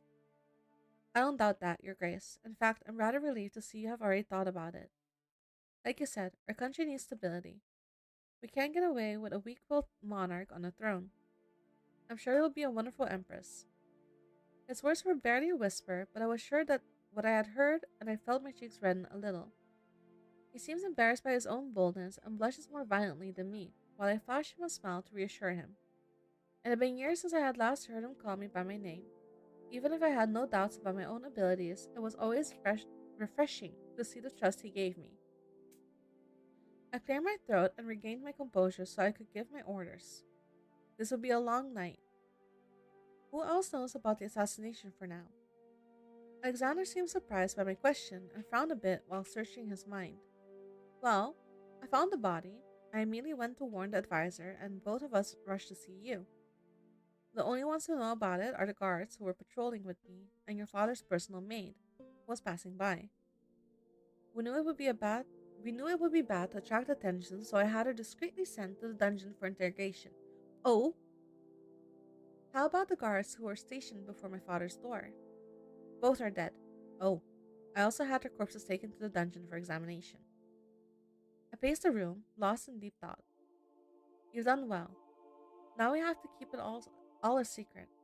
It's imperative that no one else hears about it. What? Your Grace. This won't be an easy secret to keep.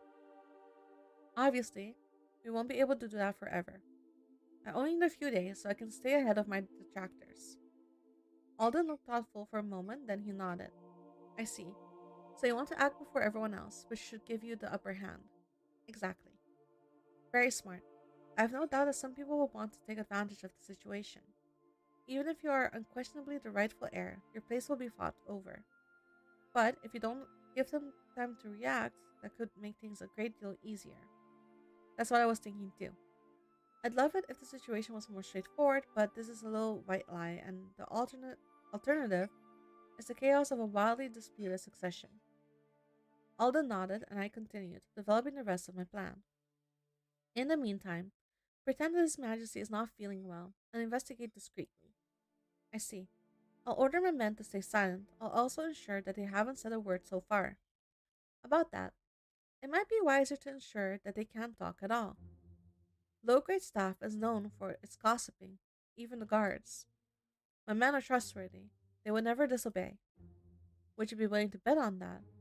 If it could jeopardize the plans of your new empress, to whom you have only just sworn allegiance. And then, maid, can you also guarantee she'll keep quiet? His teeth clenched. His hand gripping the hilt of his sword, Alexander shook his head. The weight of Alden's words have also fallen heavy on my shoulders, and I observed both men while contemplating my next step. The decision is yours to make, Your Grace, but I strongly advise you to silence them for good. You want me to cut out their tongues or something, dude? All of them? Are you nuts? Alden was right. The most effective way to ensure someone stayed quiet was to have them killed. Oh! However, there could be other alternatives to consider. Such a decision couldn't be taken lightly because whatever I decided, I couldn't afford to regret it. Oh boy, let's see. Have them killed. We'll pretend they were collateral damage of the assassin. I'm sorry, Alexander, but we cannot afford to take any risks. Ooh. Ensure their loyalty by promising them a much better position once I'm crowned. Even if they were really tempted to talk about what happened, this could be a good enough motivation to ensure allegiance. Ah. Owned I own 20. I own 2. When you complain to them that they mustn't say a word, give them a few coins and promise them more once the secret has been revealed. And in the meantime, send them on a vacation, far away from here. That should be enough to guarantee their silence. Oh.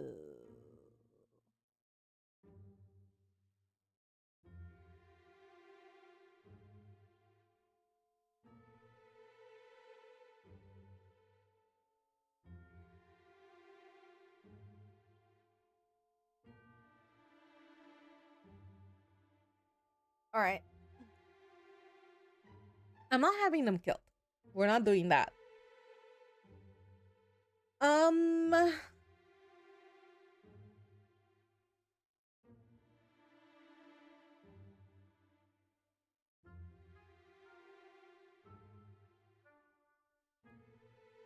have 20 of these. I have 10 of these.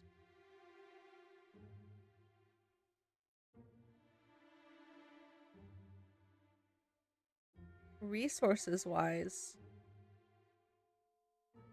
this one is probably better to do.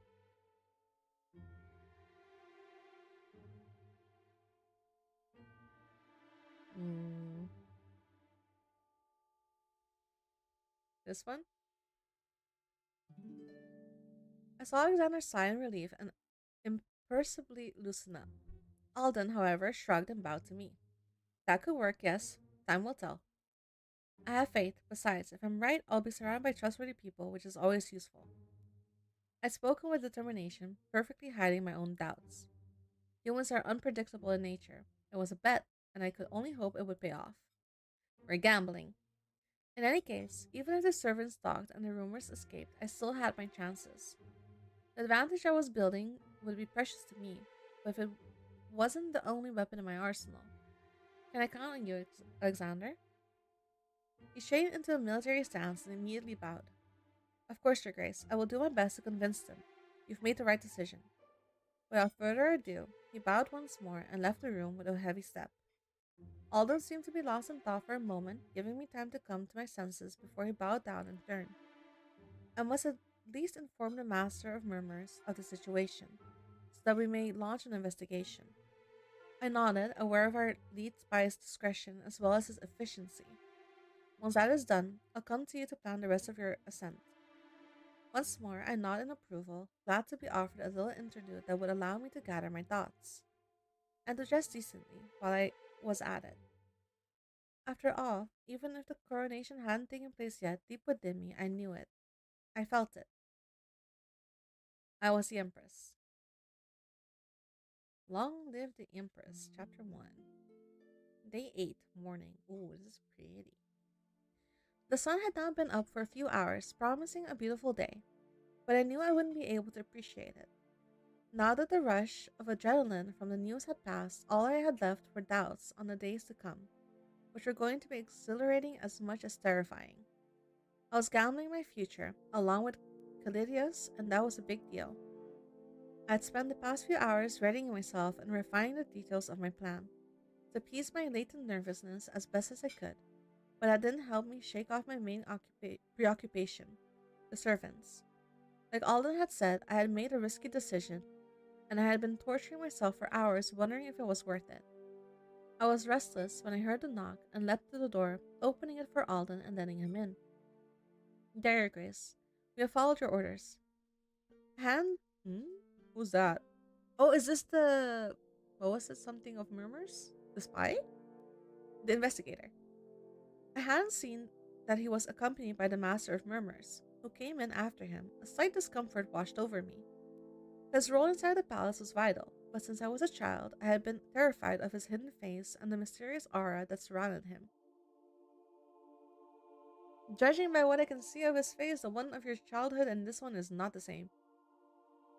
Nevertheless, my discomfort turned into amazement when I saw him remove his hood as if it were nothing and turn to face me.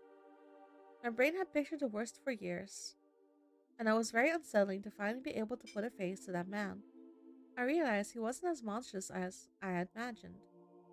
In fact, I was so shocked that it made me forget the reason for my visitor's presence, which seemed to greatly amuse the Master of Murmurs. Is there a problem, Your Grace? Oh, it's just I didn't know that you would show your face. To be honest, I do what I want, but in principle, I only remove my hood in the presence of my sovereign and those close collaborators. Though I like to entertain the mystery and anonymity that comes with the job, it would be far too dangerous for me never to reveal my face. Some people might use that to usurp my identity. Oh, that's a good point. I see. Why are all the dudes smoldering? I don't know. Are you upset you're getting mogged on? Mogged? Mogged them back. I don't know. Though it was disconcerting, it was also rather reassuring to see that a man as important as the Master of Murmurs already acknowledged me as his sovereign. Alden cleared his throat to recall me to my duty, and I suddenly remembered the reason for the two men's presence, which immediately made my anxiety flare up. To keep myself from staring at the master spy, I faced the advisor and fully focused on him. They're all mewing so hard. Did everything go well? My anxiety must have been conspicuous, even as I was doing my best to put on a confident expression. The servants seemed convinced by your offer. They left the palace without complaining, so I suppose we can count that as a win. Despite all that, it's still a bit early to be sure of anything. I gave the Master of Murmurs and Alexander the task of keeping a close eye on the situation. The Master of Murmurs slowly nodded in assent. We'll know more tomorrow, but for the time being, there's nothing more to report. I lifted my eyes to meet my advisors and flashed Alden a reassuring smile.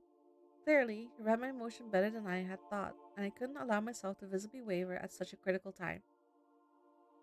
I know that, and what's done is done. Now I must focus on the future. Bring the High Priest to the council room. I need him to contact the Quadrator? Robert is a pious man. Are you sure it's a good idea to confide in him? Everyone likes to think that the devout never lie, but one doesn't obtain a place like his without cheating a little. I admit that the idea of lying to him came to me for a fleeting moment, but to fool him would be a complex task, and I'll be needing his support when the time comes. The people put great stock in men of faith. Very well, Your Majesty. Will that be all? Not the pious. Yes, thank you. I have no extra points in religion, so we'll see how we do this. Do you think bribery would work on a church? Hello. It might not. You summoned me, Your Grace? Yes, thank you for coming, Robert. A gesture for him to sit down. While I settled behind my father's imposing desk, like I had predicted, my behavior made him lift a curious brow, but I pretended not to notice. I won't beat around the bush. My father, the Emperor, died during the night. Clearly, we had done a pretty good job at keeping that secret, since the shock on his face seemed genuine. What? But how? And why am I just hearing about it now? I need to pray for his soul. I tried to appease him with a wave of my hand, inviting him to sit back down, since he looked like he was about to get up. He was murdered.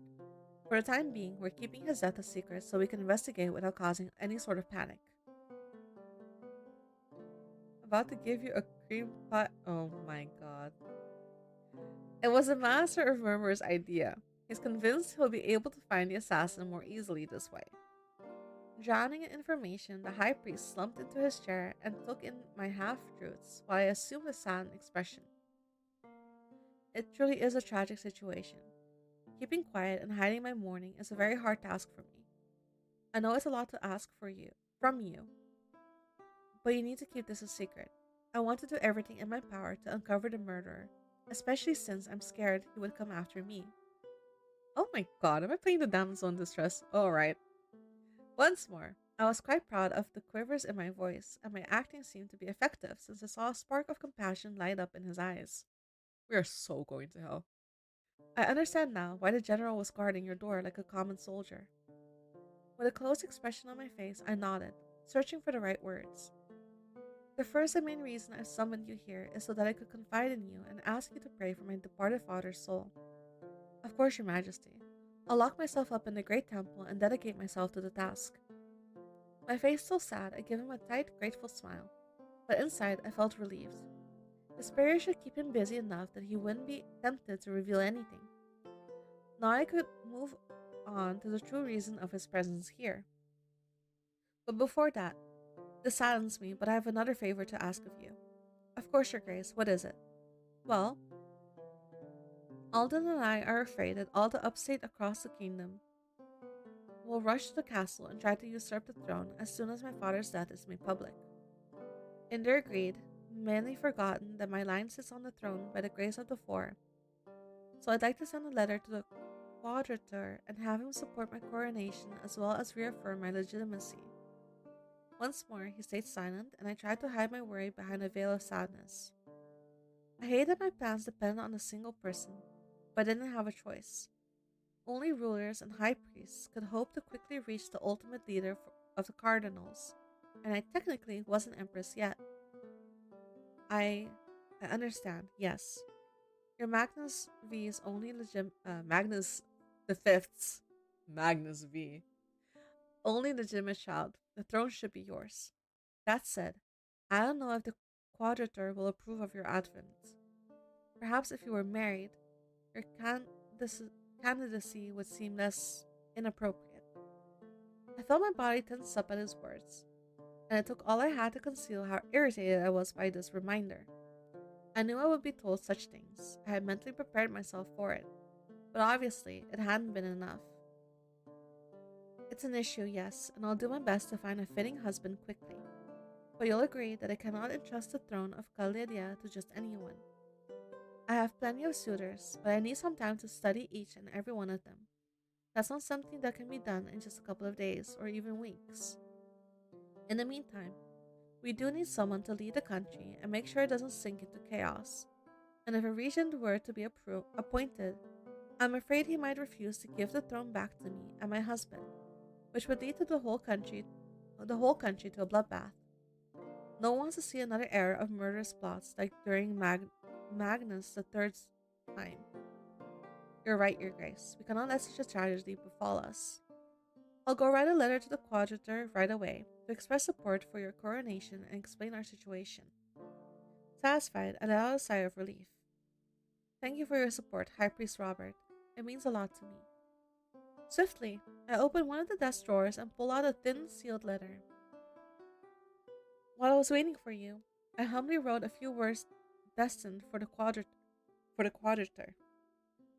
We've never met, and I hope this would help him get to know me a little, as well as reassure him of my fate in the four. I was thinking that perhaps you would be so kind as to add it to your own correspondences. Once more, he seemed to be caught off guard, but he smiled instantly and enthusiastically. Of course, Your Majesty. It's a great idea.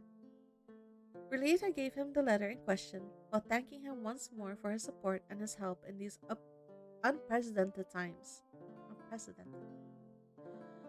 I only hoped he didn't have the audacity to break the seal, because even if it did contain a few cliches on my virtues, the letter mostly made promises that could actually motivate the quadrator. I knew that gold made the world go round, and so I promised a hefty donation to the great temple of Meriden, knowing his taste for luxury. I knew that he wouldn't be insensitive to a few more riches. Ooh. Having always known that I'd need his support one day, I'd used a few resources at my disposal to observe him closely, and I had learned something that could stain his reputation. Ooh.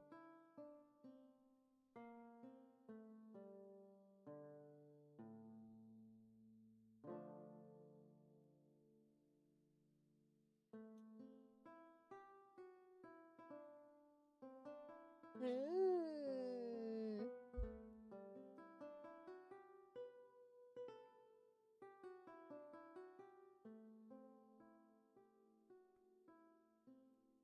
Blackmail or bribery? I have more of these than I do of those. I think this one for now. Indeed, I discovered that he was responsible of a death, a woman who worked in Meriden's great temple. I would have liked something a little more concrete because, from what I had been told, even if he was directly responsible through negligence, it wasn't a plot that would make the crowds go wild. Only the fact that she was a woman of faith played in my favor and explained why they had wanted to conceal the incident in the first place. At least I had gathered enough details to make him believe I was an exceedingly well informed person. I was certain that the desire to preserve his reputation, along with the proof of my knowledge, would be enough to convince him. To play with a man as powerful as a quadrator, and I wasn't talking about his possible connection to the gods, but his actual worldly power, was a risky move, but it was all worth it. The dice had been cast. I could only hope for things to go well, and prepare the field for my conquest of the Cilidian nobility. Spring, day 8, evening. Despite my desire to act, for the time being, I couldn't do anything but wait for the quadrator's answer. Even if the letter had left that very morning, Meridian was far away, and I knew I couldn't hope for an answer for at least 3 days. So after your father's supposed birthday celebration. Okay. I had to chomp at the bit and act naive. My first thought was to mingle with the court so I could clear my head, but then, pretending that nothing was up and feeding rumors to justify my father's absence was more frustrating than doing nothing. Even Marjorie's presence irritated me. Despite her advanced age, as soon as she turned her inquisitive eyes onto me, I had the impression she managed to perceive the truth. And so I had taken refuge in the library, hoping to read a little. But in all honesty, even if I managed to unscramble a few words, my thoughts were far away, and my mind was playing the events of the previous night, asking myself again and again if I had done the right thing. Hello. As if he suddenly realized where we were, the master of murmurs repeated his in- interjection in a lower, albeit just as zealous tone. Your Grace, we have an urgent problem on our hands. Oh shit. This preamble was enough to make me abandon my boring reading, and I put down my book, ensuring there weren't any indiscreet ears in the library before I invited him to continue. After he also made sure no one else was around, he pulled back his hood and resumed his explanation. As you know, I've asked to keep an eye on the 3 people aware of your father's death. However, barely 24 hours have passed, and I have been told that the maid immediately went to a noble, the Baron Torben of Levalios, instead of leaving town. I conclude I conducted an investigation, and I'm almost positive the two are in a relationship. I've interrogated her colleagues, who confirmed that she's had a rich benefactor for a few months already, and everything hints at his name. I didn't really care about my servant's romantic endeavors, but I wanted to know where he was going with this. Are you afraid she'll speak? Yes, and I'm afraid the Baron will want to use that information to glean more power. Is he trying to blackmail us? No. We've had nothing of the sort, but tonight he's holding a party to which half of the nobles currently in the capital are invited. That cannot be coincidence, not even just no event justifies for such a party to be improvised. It's improper. I admit the situation is very odd, but do we have any proof? Unfortunately, no, Majesty, only suspicion. I took in a few deep breaths while I pondered the situation and calculated the risk. If these allegations happen to be true, I would be stuck between a rock and a hard place. Not only would my plan to gain time fail utterly, but everyone would know of my deception. Moreover, If she didn't speak, now that I knew this May's allegiance, I wasn't sure it was a good idea to give her a better position down the line. That would give her more opportunity to spy on me for the Baron. What are our options? There aren't many, Majesty. Either we do nothing and wait to see what happens while preparing to counterattack possible rumors, or we have them both assassinated to eliminate any risk of leaks. But the Baron is an influential man. There are far fewer chances of his death passing unnoticed than that of a simple servant. Tired, I massaged my temples to help me think about the best course of action in this situation. Death was most likely the best way to stop someone from talking, but the reason I wanted to avoid such method in the first place was because they disgusted me, and they could well have unwelcome repercussions for me. Would allying myself with the Baron be a possibility?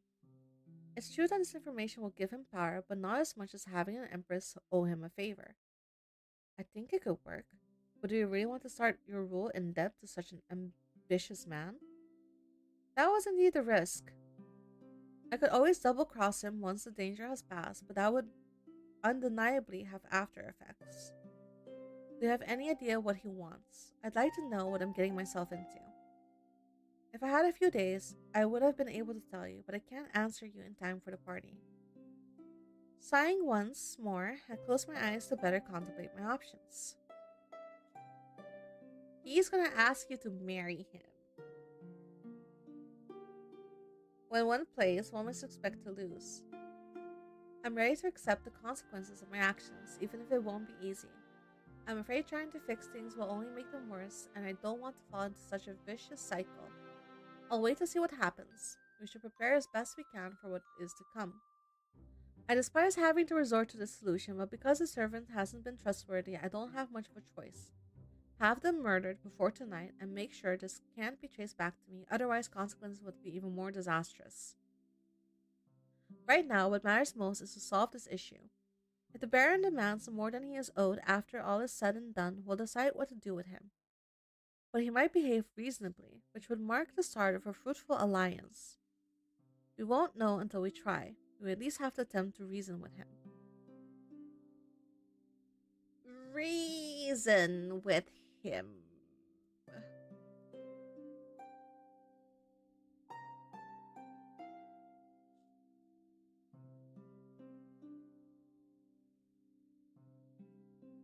Is there a universe where she did not tell him about it? I'm guessing no. I'm guessing she went there excited that she'll have an elevated position and they wouldn't have to sneak around anymore. So, he definitely knows what he's going to do with that. Who knows? So, we try to reason with him, and in reasoning with him, we also make it clear that we know some of his shit, right? So let's try that. I'd like to share your optimism, Your Grace, but the Baron of Levalios never seems a reasonable man to me. Well, in any case, I bend to your will. Since Advisor Alden is more adept at that sort of negotiation, I will inform him and let him lead the discussions. Nevertheless, I'll stay at the ready, in case the Baron refuses to listen to reason. Very well, I'm counting on you. The Master of Murmurs gave me an elegant bow and departed, leaving me alone once more, with doubts gnawing at my mind. I waited for the end of the day with more nervousness than usual, unable to concentrate, fearing the arrival of the Master of Murmurs as much as I hoped for it. Alright. Oh boy. It was already late when Alden knocked on my door to inform me of the evolution of the situation. I was convinced a man like the Baron would be in favor of some arrangement, but there were so many things that could go wrong. Your Grace, I have spoken to the Baron of Levalios, who turned out to be quite stingy with his information. To my greatest shame, I'm unable to tell you what he knows exactly. He remained very vague on the subject, but he clearly hinted at having information that could harm you. I did as he wished and suggested that if he supports your ascension to the throne, he'll have your eternal gratitude. He accepted in principle, but he seemed to doubt that you intend to uphold your side of the bargain. He's asking for a guarantee. A guarantee? Alden nodded with a sigh. He wants a document written and signed by your hand to make this alliance official. I couldn't blame him for doubting my honor. After all, I had considered breaking my promise if the price to pay for upholding it was too high. But what he asked me was impossible. I can't do that. That would mean admitting to my schemes. At the moment, all he's got is word of a servant, and no proof that I'm directly involved. I won't hand it to him on a silver platter.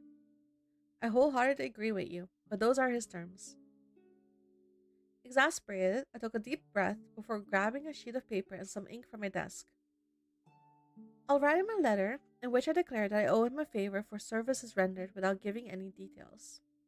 This should be enough to prove my goodwill, and if it doesn't suit him, it means deep down he never wanted to commit to this agreement in the first place. He won't have any choice then use your meth but to use your methods. Very well, Majesty. I'll bring it to him right away. I mean, that's a good, compromise, yeah? Thank you, Alden. I'm sorry to use you as a courier. It's beneath you. He gave an amused laugh. Oh, you'd be surprised, Majesty. This has often been my exact role. Oh, very expensive, very smart courier. Don't you want to do better things? I dozed off, seated at my desk, when someone knocked at my door once more, and I woke up with a start. So, Alden, how did it go? It seems he had spent hours on the task, which was rather worrisome, but he had come back without the letter I had written. He accepted this compromise. For the time being, he doesn't want anything in particular, but I trust him to let us know when he's ready to claim his favor. He's gonna ask to marry you. And the party. It must be in full swing at this time of night? I don't know if his main goal was to harm you, but in any case, he had another excuse ready. He announced his engagement to a noble from Vargas, Dame Lilia of Valentum. Oh, okay. So he doesn't want to marry you. That's good. I nodded with a sigh. I didn't know when this would all come back to bite me again, but at least the situation was under control. Thank you for your help, Alden. My pleasure, Your Grace. We'll continue to keep a close eye on him, but you can relax for now. Smiling, I nodded, aware that I was in dire need of sleep after so many strong emotions. Oh, the poor servant girl. Oh, that's gonna suck for her. Your Grace, this is a little premature, but should you become Empress, you will need to manage the kingdom's policies. I'd like to make sure that you're ready for such a task. Oh boy. One can always learn more. As you already know, the kingdom's policies influence how your subjects, nobles, and otherwise view you, but also what resources will be available to us. You can set tax rates for the people and the nobility. As you may have guessed, the higher they are, the less happy the people will be, but the faster the coffers will fill up. But there are many other things, which is much more subtle. For example, you can decide how open to trade our borders should be, or which sectors of the economy you'd like to focus on. We must also consider how to protect ourselves from our neighbors, especially bearing in mind Vargas's warlike inclination. But maintaining an army is very, very expensive. As such, investing in diplomacy may offer better results in the long run. And finally, we have to manage the priests. Their influence on the people is immense, and they have infrastructures all over the nation. Offerings made to them are never wasted. We've set up regular periods of time during which we collect earnings, but there will be a short delay before the consequences of any changes you make can be seen. The story alternates with phases of gameplays, which are triggered between two scenes. During these phases, you will be able, among other things, to modify your kingdom's general policies. Gains will be distributed at the end of the gameplay phase. Okay. Is that clearer now? Yes. I hope. We'll see. Yes, even if it's all very theoretical. That's true. But the best way to approach the subject is a more concrete manner is to look into it yourself. Even if I'll only be doing this work after my coronation, may I try my hand at it now? I'm sure there are things that I'd like to change in my father's policies. Oh, okay. Let's see. Okay. The people will understand, and you'll receive a moderate amount of money, money plus 2 with moderate offerings. You will help finance a good part of the temples and academics across the realm. Small taxes are levied on products traded between countries. Controlled. Okay. Your economy will be focused on the exploitation of raw resources.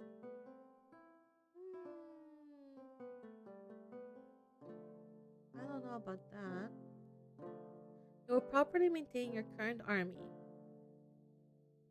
Just maintain it, I suppose. You will send at least one ambassador to each neighboring country.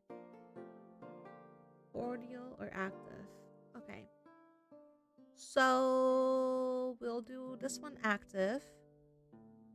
Nobility +5, money -2. Okay, cool. Lower offerings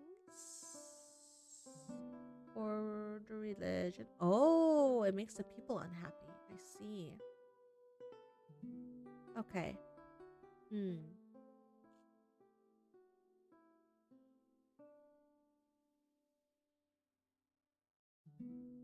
What's this?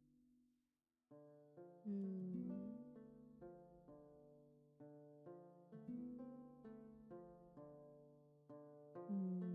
Okay. Your economy will be focused on the exploitation of rare resources. I don't know about that. Probably crafts, to be honest with you. Farming. No, I think crafts. Maintain, active, controlled.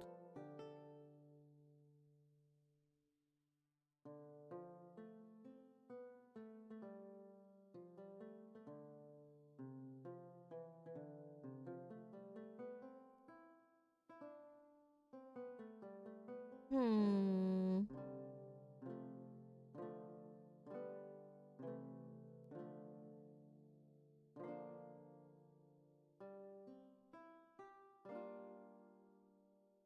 What does this do?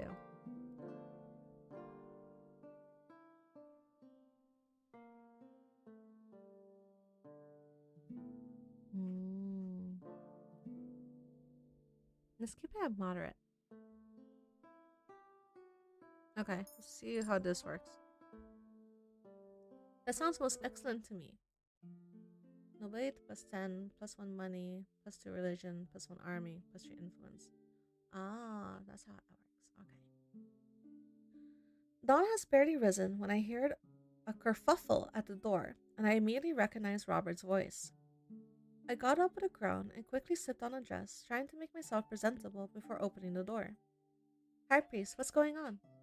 I tried to remain as neutral as possible, but I was burning up with a mix of anxiety and excitement because I had a solid guess as to what this was about. The corridor, he answered, Your Majesty.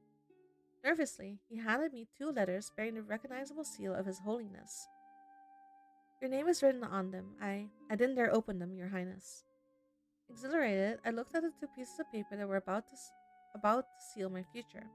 One seemed official, while the other was explicitly for my eyes only. I would have liked to be alone when reading them both, but clearly I had taken Robert all he had not to break the wax seal on the official letter, and he now stared at me impatiently. My throat was dry as I grabbed the paper cutter to open the correspondence, and my heart was beating so fast I had the impression everyone in the room could hear it. Lady Catholic of Tyrnvel, daughter of Magnus V of Tyrnvel, the fierce Emperor of Galidia. The 4 have spoken, and have recognized you as the legitimate heir of the crown of Galidia by virtue of your blood and despite your gender. Okay, thanks, buddy. By this decree, I convey the word of the gods. May your governance be respected by all the just and the pious. May your rule prosper and never stray from the forced fate. Vermeer, Quadratur, by the grace of the 4. Wow, okay. I was shaking so hard I felt my legs give in, and I had to sit on my bed so I didn't fall over. I had done everything in my power to make this moment happen, but now that it was upon me, I was engulfed by all the emotions I had accumulated in the past week. Robert seemed to understand me, and he bowed to leave me a few long seconds so I could take in the corridor's words. Finally, he spoke up. That's marvelous, Your Majesty. I knew the 4 would acknowledge your legitimacy. Almost timidly, I nodded and tried to recover my usual composure. With Quadratur's support, my coronation was sure to happen, but that didn't mean I was rid of enemies or other contenders. I couldn't let my guard down yet. Yes, The time has come for everyone to know the truth. Gather the nobles in the castle at dawn and prepare the pigeons. He nodded, a grave expression on his face. Yes, we can't wait any longer. The secret of your father's death couldn't have been kept indefinitely, in any case. It was true that his absence had been going on for a while, and possible illness worried people just as much as possible death. It was fortunate that these letters hadn't taken too long to arrive. I'll be there. I need to finish getting ready. Of course, Your Majesty. I'll have the bells rung, but as such an early time, I don't suppose we can gather everyone in less than an hour. I approved with a polite nod, and soon I watched him leave and close the door. Finally, on my own, I collapsed on the bed and let myself gloat. I whooped in pure childish joy as I read the courtier's letter over and over again. I knew that I had plenty of challenges ahead of me, but this was my first victory against traditions, and I intended to savor it for as long as I could. Only after a few long minutes had passed did I decide to open a second letter, which was addressed to me personally. Lady Catholic of Turnville, be aware that your threats cannot shake the faith that the believers have in me. Only my wish to preserve them from potential bloody conflicts has guided my decision not to be offended by your com- contemptible lies and to support you despite them. Keep in mind, nonetheless, that I don't appreciate these methods and that you have made yourself a dangerous enemy. Lady Catonic, one cannot defy the four with impunity. Uh-huh. Oh, that's gonna bite me in the ass later. I bet he would have been fine had I offered him money. But, unfortunately for him, I only have 10 money and I had more diplomacy or clout or whatever the other scroll thing is, so. I got up with a sigh and held the parchment over a candle long enough for it to catch fire, before throwing it into the cold fireplace. I'd expected a reaction of that sort, I just preferred not to leave behind more traces of my method than necessary. Needless to say, I didn't regret a thing. Even if he acted unconcerned, I fully believed that my threats had helped to sway him. Now it was the court I had to sway, and I knew this wasn't going to be an easy task. Spring, day 18, afternoon. Make sure not to overexert yourself, Catonic. You're spending your days locked up in this office. You should get out a bit to clear your head. Come take a walk with this old lady. Who is she? Also, day 18, so, we're further along. Okay. I had left the door open, and although I hadn't heard Marjorie come over to me, I wasn't surprised. Since her perfume, which she applied too liberally, had filled the room, I almost felt nostalgic for a moment. Is this Marjorie? Contrary to what she seemed to suggest, I wasn't here for pleasure. I was overwhelmed. Invitations, solicitations, promises. I spent the last few days flattering Caledon nobility to ensure that nothing would interfere with the coronation in 3 weeks' time, and I still had a lot to do. Mommy? She's pretty. But I think she did kind of raise our character, right? Because she was the main lady for her dad. Like, how do you call it? Like a butler? But a lady butler? Or perhaps you can fool everyone else, but I know you're far from being an old lady, Marjorie. My reply made her laugh, a hoarse and joyous sound that belied what I had just said. Oh, I have had the same quick wit I had when I was 20, but I'm afraid my whining bones disagree with you, sweetheart. Come on, don't be cruel. You already broke my poor heart when you didn't let me in on the secret. Oh, okay. She definitely raised me. What kind of mom guilt is that? Holy shit.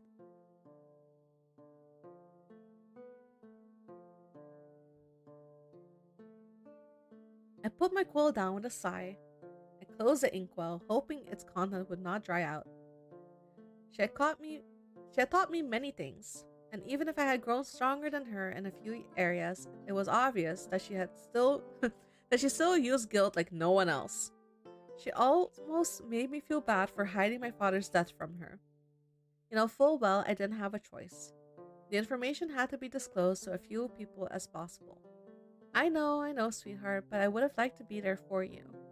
These past few days mustn't have been easy. No, they weren't indeed. Guilt tripping me about it is not gonna make it better. Experience, mommy, I swear to God. As promised, I quietly walked by Marjorie's side through the garden, but we couldn't take one step before some servant or noble offered me their condolences. I'm so tired of pretending to be sad. I know your father was a flawed man. She paused, looking at me as she seemed to hesitate to say something. I looked at her, intrigued. There was so much contempt in her voice when she spoke of his flaws that she obviously knew something about him, something I probably didn't. But no matter what anyone says, he was your family, your blood. Did Marjorie and Dad tangle in the sheets? You shouldn't hate him like that. It's not healthy. Especially now that he's dead. Why? Now that he's dead, I can do so freely. Guiltlessly. I sensed from her tone that I get nothing more from her, at least not today, and I didn't insist, draping myself once again in my indignity. No, that's too easy. You can't just die and expect all of your mistakes to be forgiven. True. It's not as if he chose to die. And so, it doesn't change anything. True, he would have been a hard-headed old man all the way through to his deathbed. It changes nothing. I sighed, and I decided to change the subject before I had to listen to another lecture on the importance of family bonds. But since we're speaking of forgiveness, I need your help. Suspicious, she frowned, although she kept walking calmly between the flower beds. I would like it if you gave me Fair Castle. Fair Castle? That old dilapidated fortress. What for? Pretending to admire some insects that were flying around the planters, I hesitated for a second. I needed a fortress to buy the Fairman's loyalty, but Marjorie held a deep hatred for them. I didn't like lying to her, but I couldn't run the risk that she'd refuse my request.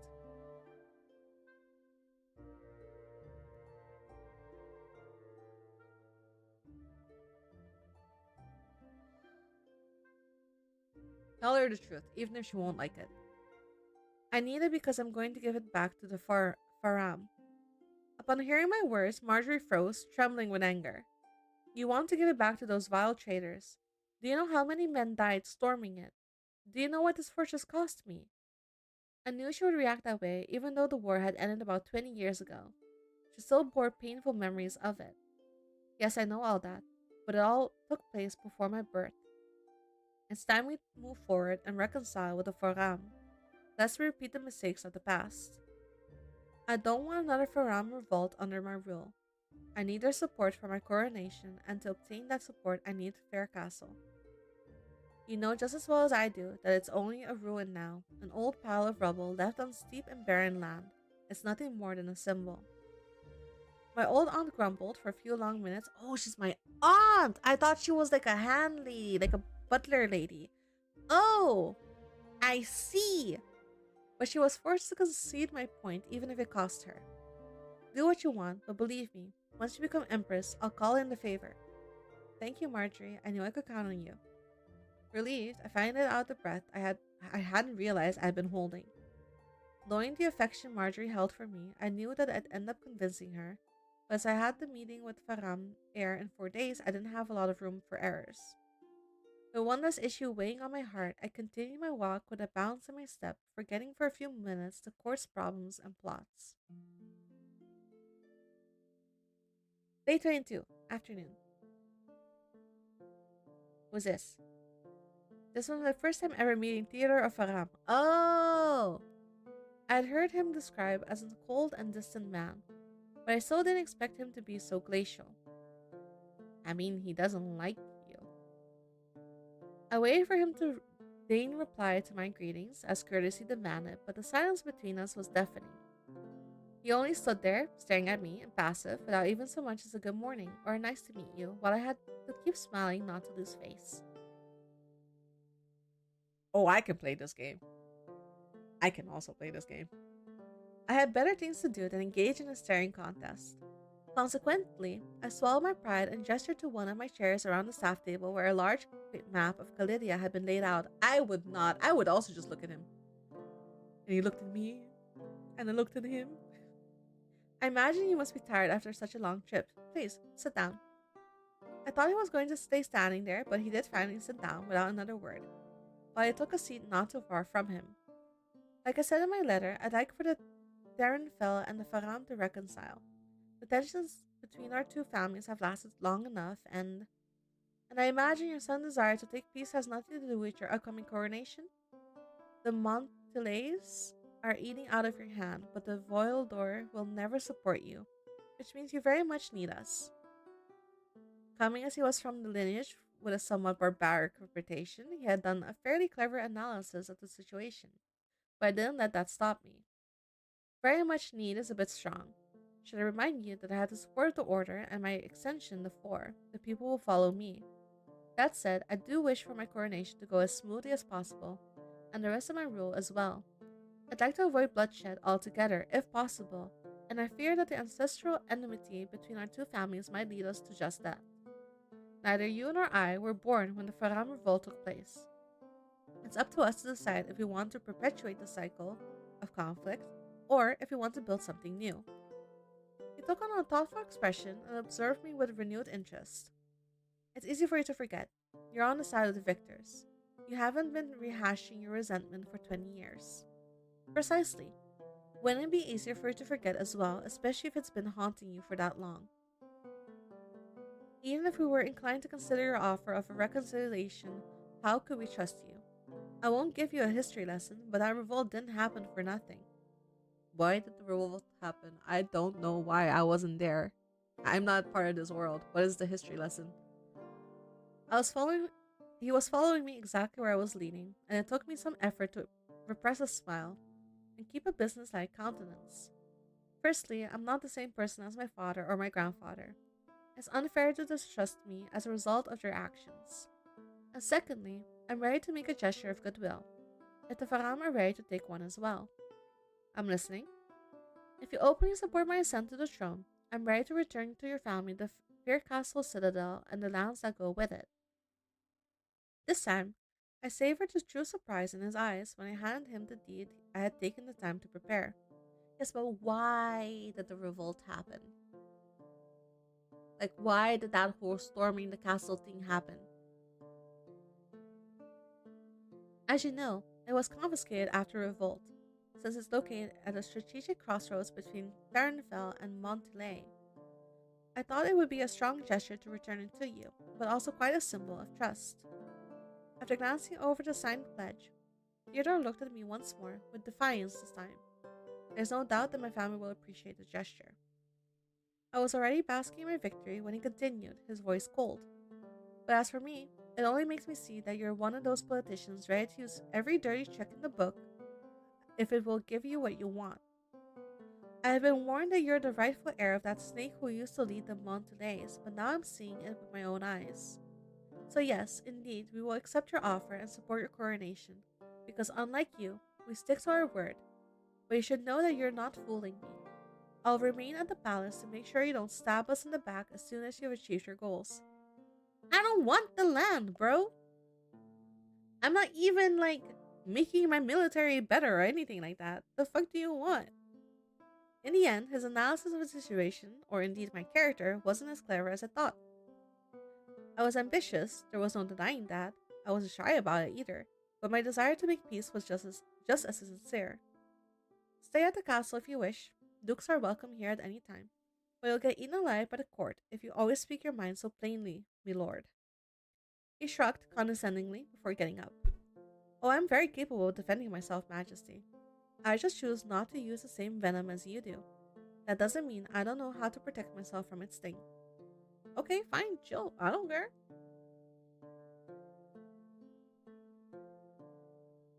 No one liked being called a snake, but even if it was unpleasant to be treated with such hostility by someone to whom I have never done anything, I had gotten what I wanted.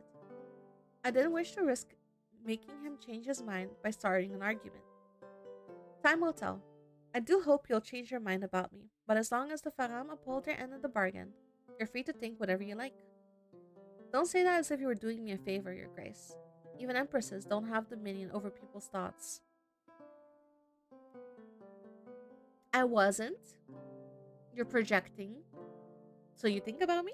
And in order to keep me from having the last word of our pointless sparring, he immediately turned on his heel and slammed the door. I would have won that argument. Come back here. I'm not done with the staring contest, motherfucker. He didn't even say good morning. What a dick. Furious, I was engaged in deep breathing exercises when Alden walked in. How did things go with the editor of Faram? He's a dickhead. I shrugged with a sigh. I suppose it was alright. At least the Faram should support my coronation. That's all that matters. How about you? Did you manage to convince Leon? Leon? As you suspected, he's not inclined to support you. Oh. Apparently, he and his brother fear that Kalidia will become a second Izeria. What's Izeria? I raised my eyes to the sky, not hiding my exasperation at these words, as if it were enough for a woman to lead the empire for us to become a matriarchy. Oh my god. Have you at least convinced him not to openly oppose the coronation? Yes. As you suggested, I implied that a civil war wouldn't be good for business and that you were easy to manipulate. Oh? Was that enough? Yes and no. The man's smarter than I thought.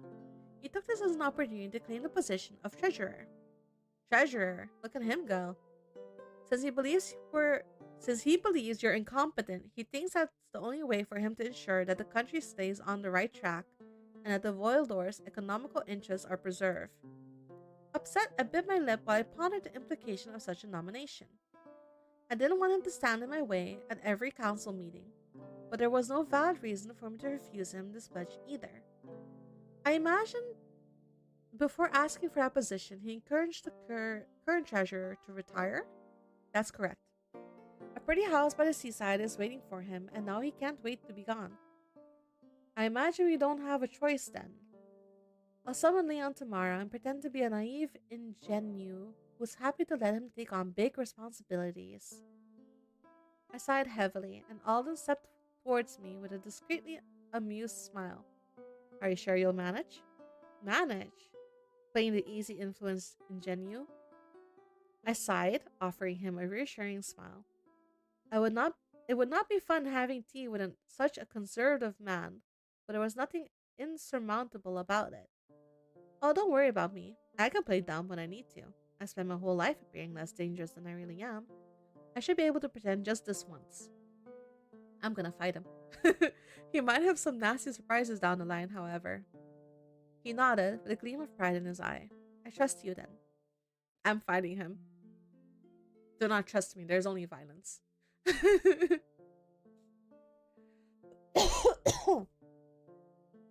Your Grace, news of your nomination to the throne has spread quickly. We've received a letter addressed to you from the Queen Maeva of Issyria. Oh? My respects, Empress of Kalidia. I wish to write to you so I could congratulate you on your recent nomination to the throne, as well as offer my condolences for your father's death. Assuming power is a heavy responsibility, but I have been told that you are very capable and I know that Kalidia is in good hands. Kalidia and Assyria have always maintained solid diplomatic relations. I hope that they will continue, nay, prosper under your rule. Up until now, the matriarchs have always been opposed to non-commercial negotiations, but your nomination has made them curious. We dare to believe that in your presence, my emissaries and myself will cease to be subjected to the patronizing condescension that your predecessors invariably displayed, and that maybe my country's past rulers so wary of further interactions. The gods whispered to me that your ascension to the throne signaled the dawn of a new era for the continent. Therefore, I wish to support you as much as I can. With the matriarch's ascent, I have decided to mandate an emissary, whose role it will be to lies between our two nations. Her name is Asha Isabis. She's an exceptional woman who, I hope, will be welcomed into your palace as she deserves. Yeah, sure, why not? With all my sympathy. I mean, we're on good terms. Why not? Come chill out.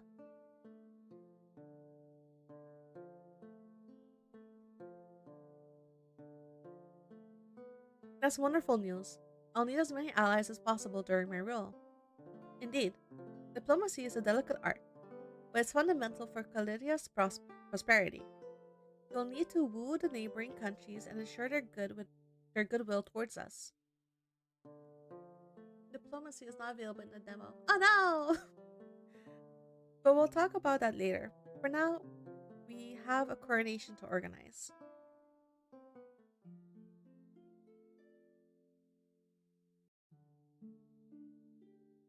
Oh, that's a big dress. Holy shit.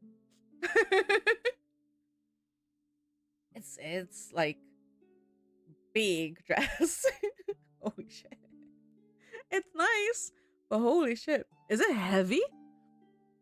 The big day had finally come. Impatient and nervous, I paced my bedroom while checking my hair and my outfit for the upteenth time. Oh, she's definitely wearing one of those cage thingies underneath. Was there a noise? I heard a little metal noise. What was that? Nothing was easy, as per usual. I was supposed to display poise, elegant, and grandeur, all while remaining humble. Alright then. Despite all that, I felt ready and dignified, and I only waited to hear from Alexander, who would escort me since my father wasn't in a state to do so. Oh wow, this is nice. See, I do have bias because I was like, whoa, that's a big dress. Is it heavy? And then I looked at this armor. I was like, oh, that's really cool. It's me. It's me. I just want to wear armor. Time was passing by at an infuriatingly slow pace when finally he knocked and walked into the room, clad in his ceremonial attire. The armor and the pompous cape that went with it didn't suit him, and I suppressed a smile when I saw him squeeze into it. The cape's a bit much, yeah. Ready, Your Grace? Almost timidly, I nodded while he politely bowed to let me pass in front of him. Then he followed suit, respectfully walking one step behind. Her Grace, Princess of Calidia, Duchess of Terrenfell, Lady of Vermont, blessed by Horel. I closed my eyes and savored the title that I was hearing for the first time. When the herald would announce me next, I would be Empress of Calidia. Ah, here's everyone. Who's that? I didn't meet this person. Oh, did I make choices that made me not meet this person? Who's this person? I didn't remember having ever seen the throne room this packed. Clearly, when I had been told that the entire castle had gathered here, it hadn't been an exaggeration. To try and hide my nervousness, I walked at a slow pace, my head held high, my eyes leveled at the throne. But my curiosity slowly got the better of me, and while I tried to remain as dignified as I could, I let my gaze wander discreetly in search of familiar faces.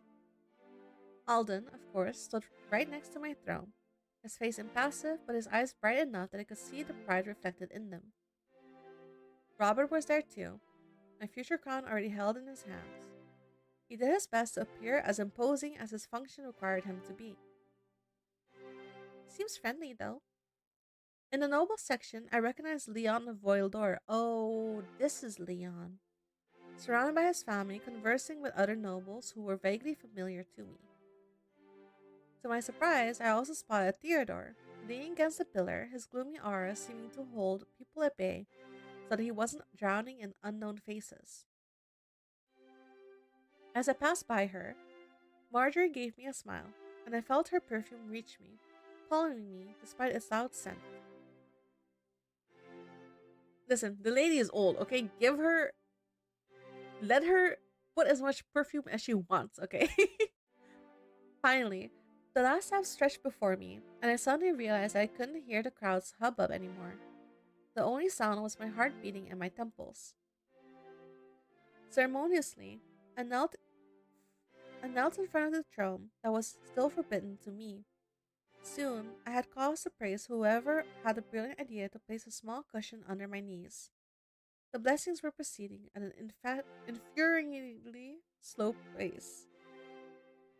I listened to them with only half an ear, but I still displayed my most serious and focused face to honor the solemnity, solemn, solemnity, solemnity of the ceremony. The day before, Robert had asked me if I wanted to celebrate tradition by taking the name of one of my predecessors, or if I'd rather start my own dynasty. Ooh!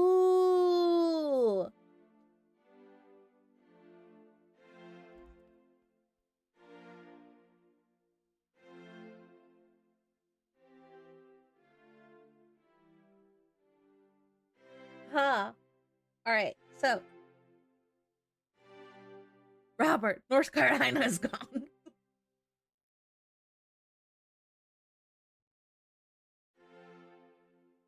So probably it's already a bit of a difficult transition because we're like the first empress, right? So that's already like a and I've got people to deal with that want to maintain um tradition, I suppose. So keeping my name is probably not a bad idea. Or rather, honoring my ancestors is not a bad idea.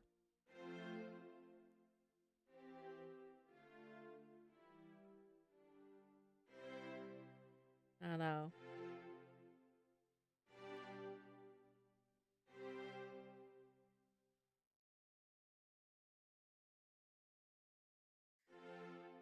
Honor your ancestors. Your reign name will be Melisandre II.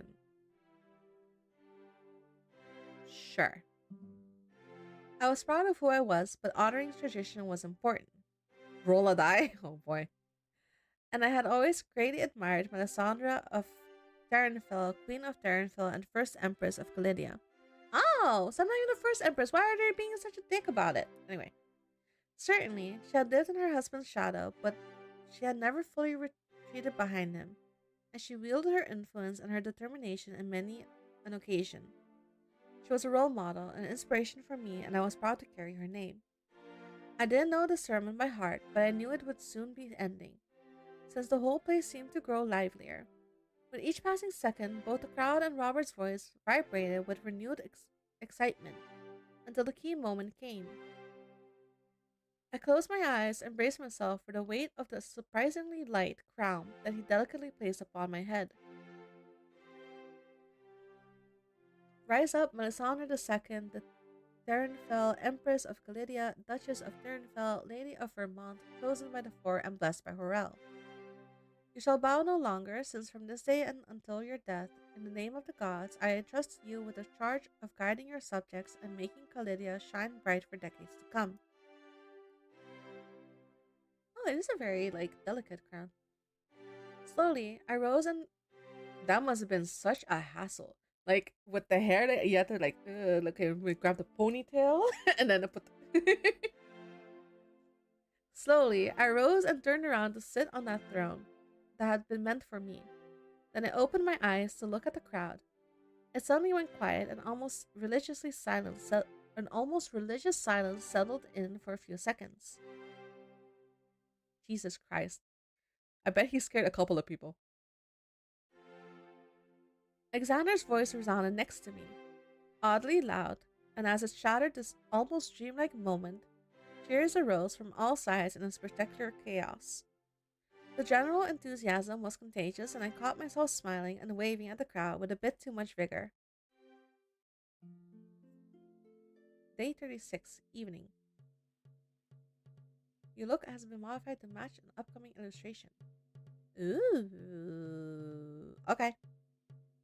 The party was in full swing, and I was still beaming. My head was starting to hurt with the insistent solicitations of people come to pay their respects. You should empty this glass into a tower pot and ask one of the servants to pour you grape juice instead. Or maybe I had too much wine. If I was being honest, I couldn't remember how many times my glass had been refilled, but one thing I knew, it had never stayed empty. Even if Marjorie was probably right, I pouted. Come on, Marjorie. Am I not allowed to have a bit more fun? It's my coronation day after all. She shook her head with a tender smile. You cannot do this precisely because it's your coronation day, sweetheart. Some people might be subtler about it than others, but everyone is watching you and judging you. Right. She was right, and I knew it. I had let myself relax perhaps too much, carried away by my enthusiasm. The acknowledgement didn't stop me from heaving a deep sigh of despair. Well, I didn't come here to coddle you. I know you're perfectly capable of managing the situation. I just wanted to officially congratulate you. No one deserves this title more than you, and you'll make an incredible empress. Her face sparkled with pride and affection, and I felt my heart melt under her praise. Her opinion had always mattered a lot to me, and I felt myself go back to the little girl I once was who always sought her approval. I hesitated for an instant, but finally I let myself gently hug her, making sure not to spill my glass on her in the process. Thank you, Marjorie. Thank you for everything. She kindly stroked my hair, and I stayed in her embrace for a few moments, just long enough to regain control of my emotions, which were threatening to make me cry. She gently patted my back to remind me of my duties, and I finally let go of her, my face now wearing a more neutral expression. Go on, sweetheart. I won't keep you any longer. People are queuing to talk to you. She was right. As much as they tried to hide it, many people stood nearby, waiting for an opportunity to pounce on me as soon as I'd be free. Oh, is this the emissary? The quickest to the mark was a young woman who I'd never seen before. One look at the pretty dreadlocks, the supported, decorated with small golden jewels, told me her background. Magnificent coronation, Your Grace. Her melodious accent convinced me I was right, and I flashed her a courteous smile. Damn, yeah. I don't know if she's a romance option, but damn. Probably not, but damn. She's really pretty. Thank you, Lady Asha, are you not? She seemed surprised for a second, then her face lit up. Well, I'm flattered you recognized me before I could even introduce myself. I don't know who spoke of me to you, but I do hope they said good things. She gave a small laugh as if to brush off this pleasantry, which I knew had a much deeper meaning. After all, I had indeed heard a lot about her, both from Queen Maeva, who had warmly recommended her to me, and from Robert, who had tried to paint her as an ungodly heathen and temptress the minute she had set foot in the capital. Robert! Anyway. Of course, your queen keeps showering you with praise. Slander in my house? Never. Then allow me to return to her kindness and to tell you how fantastic Maeva is. She'll make a formidable ally. Her familiar way of talking about her ruler made me quirk an eyebrow, but I didn't mention it. After all, Assyrian customs were much different from ours, and her relationship with her queen was none of my concern. As long as she didn't use the same casual tone while talking about Solidian nobility, there would be no issue. Hello! Hold on. Hello! Are you one of the developers? I think Senstoria is the name of the studio, no? Welcome in! Yes. Welcome in. We are admiring the artwork. Eddie is very fond of this character. In any case, I do hope Caledia is to your liking, Lady Asha. Unfortunately, I still haven't had the time to visit your beautiful lands and to taste your many specialties. Therefore, the question may be a bit premature. She gave me a smile, but it didn't reach her eyes, which made me see that her answer was an elegant way to not speak ill of the place without lying. Now that it was my castle and my mansion, my nation, it did upset me a little, but I couldn't be mad at her for finding the place a bit drab. My father had never had a keen eye for interior design. I was about to ask her more futile questions when Robert stepped into the space between us. The gesture was overtly rude, but his position allowed him to act in that manner, and I turned away from Asha to listen to what he had to say. Your Majesty, please forgive me for interrupting, but I must speak with you on a topic of the utmost importance. He barely hid the dirty look he gave Asha. She understood the message and gracefully curtsied. I'll go breathe some fresh air in the gardens, if you'll excuse me, Your Majesty. I mentally took note where to find her if I wanted to continue the conversation, and bowed to her in lieu of goodbye. Then I focused my attention on Robert, wondering with some trepidation if something bad had happened. Just Eddie, no one else. The VOD is gonna stay up. What do you mean? What's going on? Don't worry, Your Majesty. Nothing will spoil your night. I just wanted to make sure that you were taking my warning about the Assyrian diplomat seriously. What do you mean? I don't find her trustworthy at all. Why? I had to hold back a sigh. It was quite distressing to see him go to such trouble only to interrupt my conversation with a foreign dignitary. Please be comforted. She wasn't inviting me to dance naked in the sea in honor of the snake goddess Sif. I had said that in a playful tone, hoping to lighten the mood, but he looked even more upset. You should take this issue at heart. These people are insidious. They seem nice, you let your guard down, and by the time you realize you've fallen into the trap of a witch, it's much too late. I bet they feel the same way about us, with our religion, no? I didn't have the patience to hear more of this, and I took an offended expression. Oh.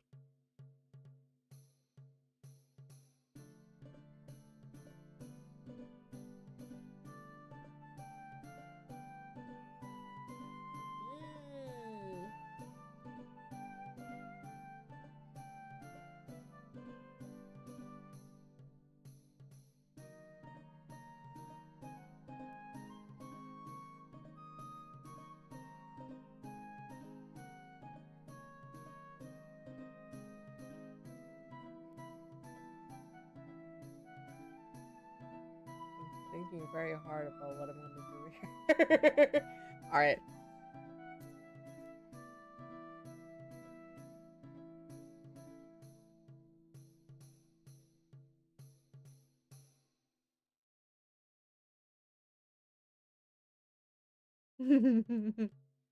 If this choice gives you so much trouble, I wonder how much time is spent on the first big one. What was the first big one? the the ancestor one, or keeping your name?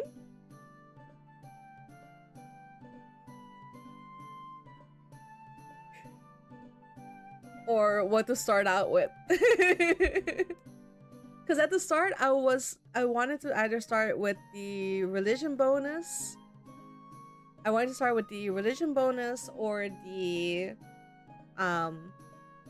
influence one. I went with the influence one. The one about killing off the guards or bribing them. I bribed them. That was easy. I didn't want to kill everyone.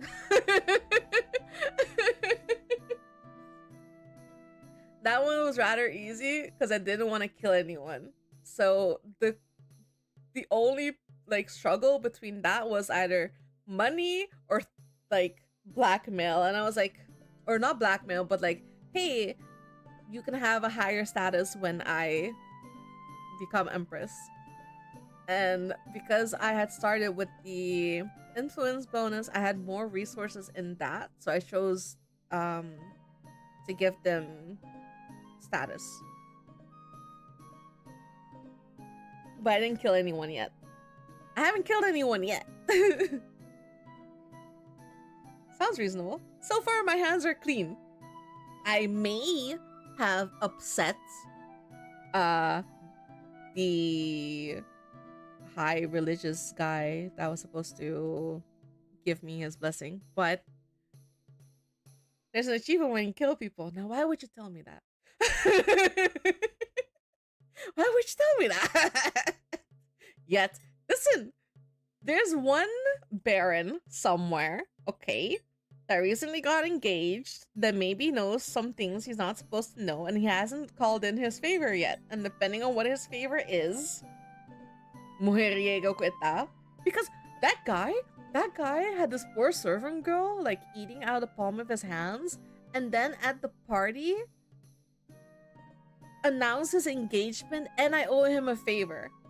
I don't know what he's planning, but I'm not getting married to him. So, depending on what his favor is, yes. Yet. Yet. This is a little more tricky because I don't dislike Robert. I think he's fine so far from like what the interactions that we had. I don't like the way he treats people that are not part of like our kingdom or our religion. I'm wondering if I can change that. It comes back very late in the story. Evil laugh. Oh no!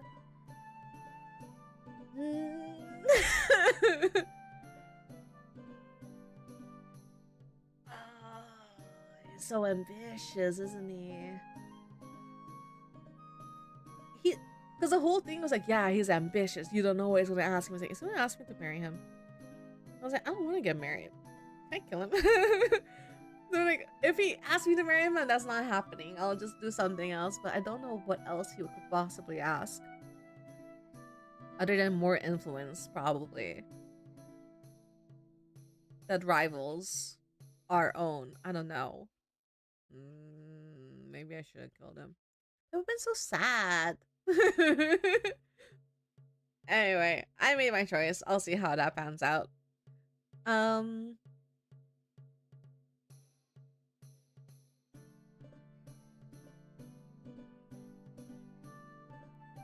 wasn't really religious, but that wasn't the point. My faith for the Force was sincere, and I was truly offended.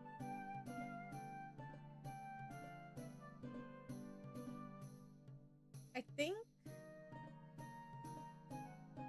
let's go with being religious, since that's not inherently a problem, but we still...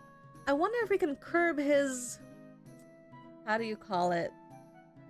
Discrimination against anyone that's not from our country and our religion? If you can curb him to be a little bit more, you know, accepting. I'd always relied on the gods, and I couldn't tolerate anyone implying that my convictions were unsteady. Okay, now I'm not so sure I chose the right one. Or that I'm so easily influenced, especially given the importance of the order within Calidia. Shrouded in righteous anger, I gave Robert a withering look. Do you believe my faith could be so easily shaken, High Priest? Taken aback, he immediately softened and apologized profusely. I relaxed in turn. I'm taking note of your worries, and I promise I'll be careful. But you must also understand that you simply cannot say such things about a foreign guest, especially not in public. This could have serious diplomatic consequences. He scowled once more, but didn't say a word, politely bowing instead. I understand, Your Grace. A short silence passed between us before he turned away, mumbling something about prayers he had to make. Well, he's still not happy. Alright. For the first time of the night, I found myself alone, and no one came to talk to me, perhaps for fear of getting caught in the fallout from this tense conversation. I enjoyed that respite and decided to go talk to... Uh-oh.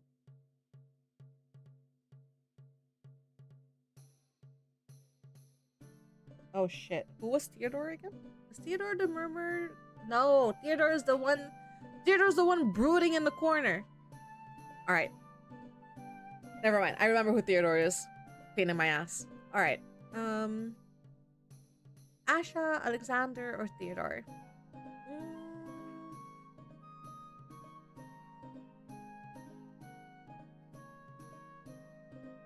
I haven't spoken to Theodore at all.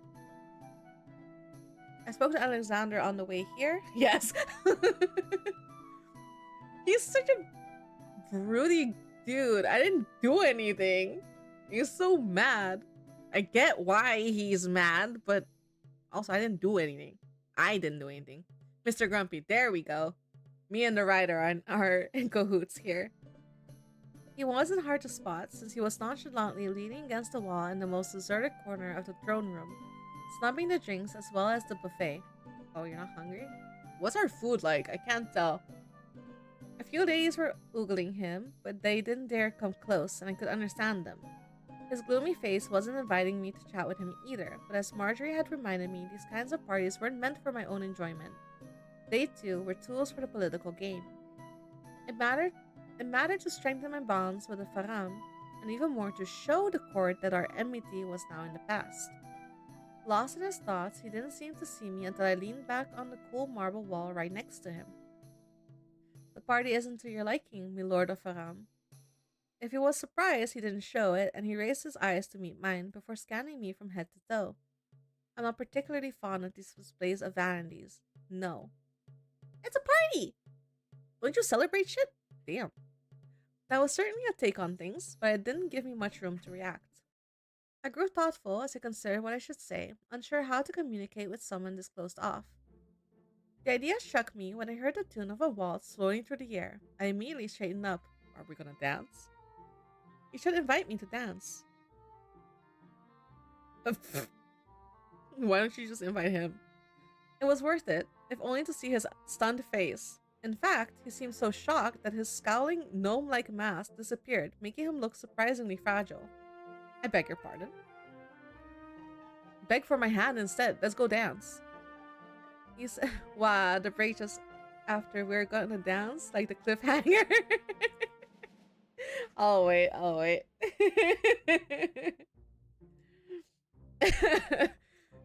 Cliffhanging the developer on their own game is is kind of evil. I'll wait until the ads are over.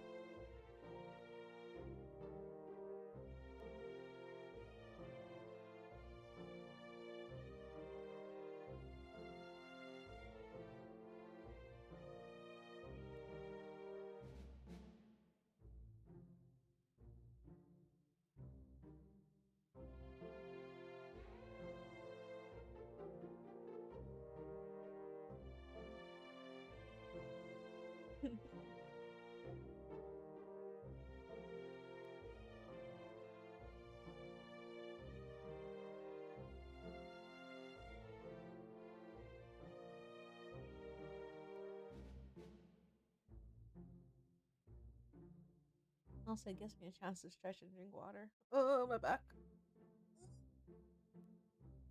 Oh, I didn't get to look at the artwork. The artwork is very nice. I wonder how they got the like highlights so well. Drawing fabric is such a pain in the butt. It looks super reflective as well.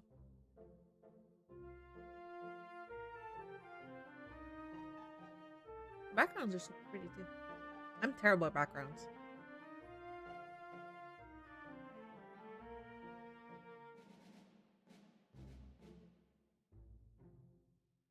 Then again, I just doodle. It does look nice, right?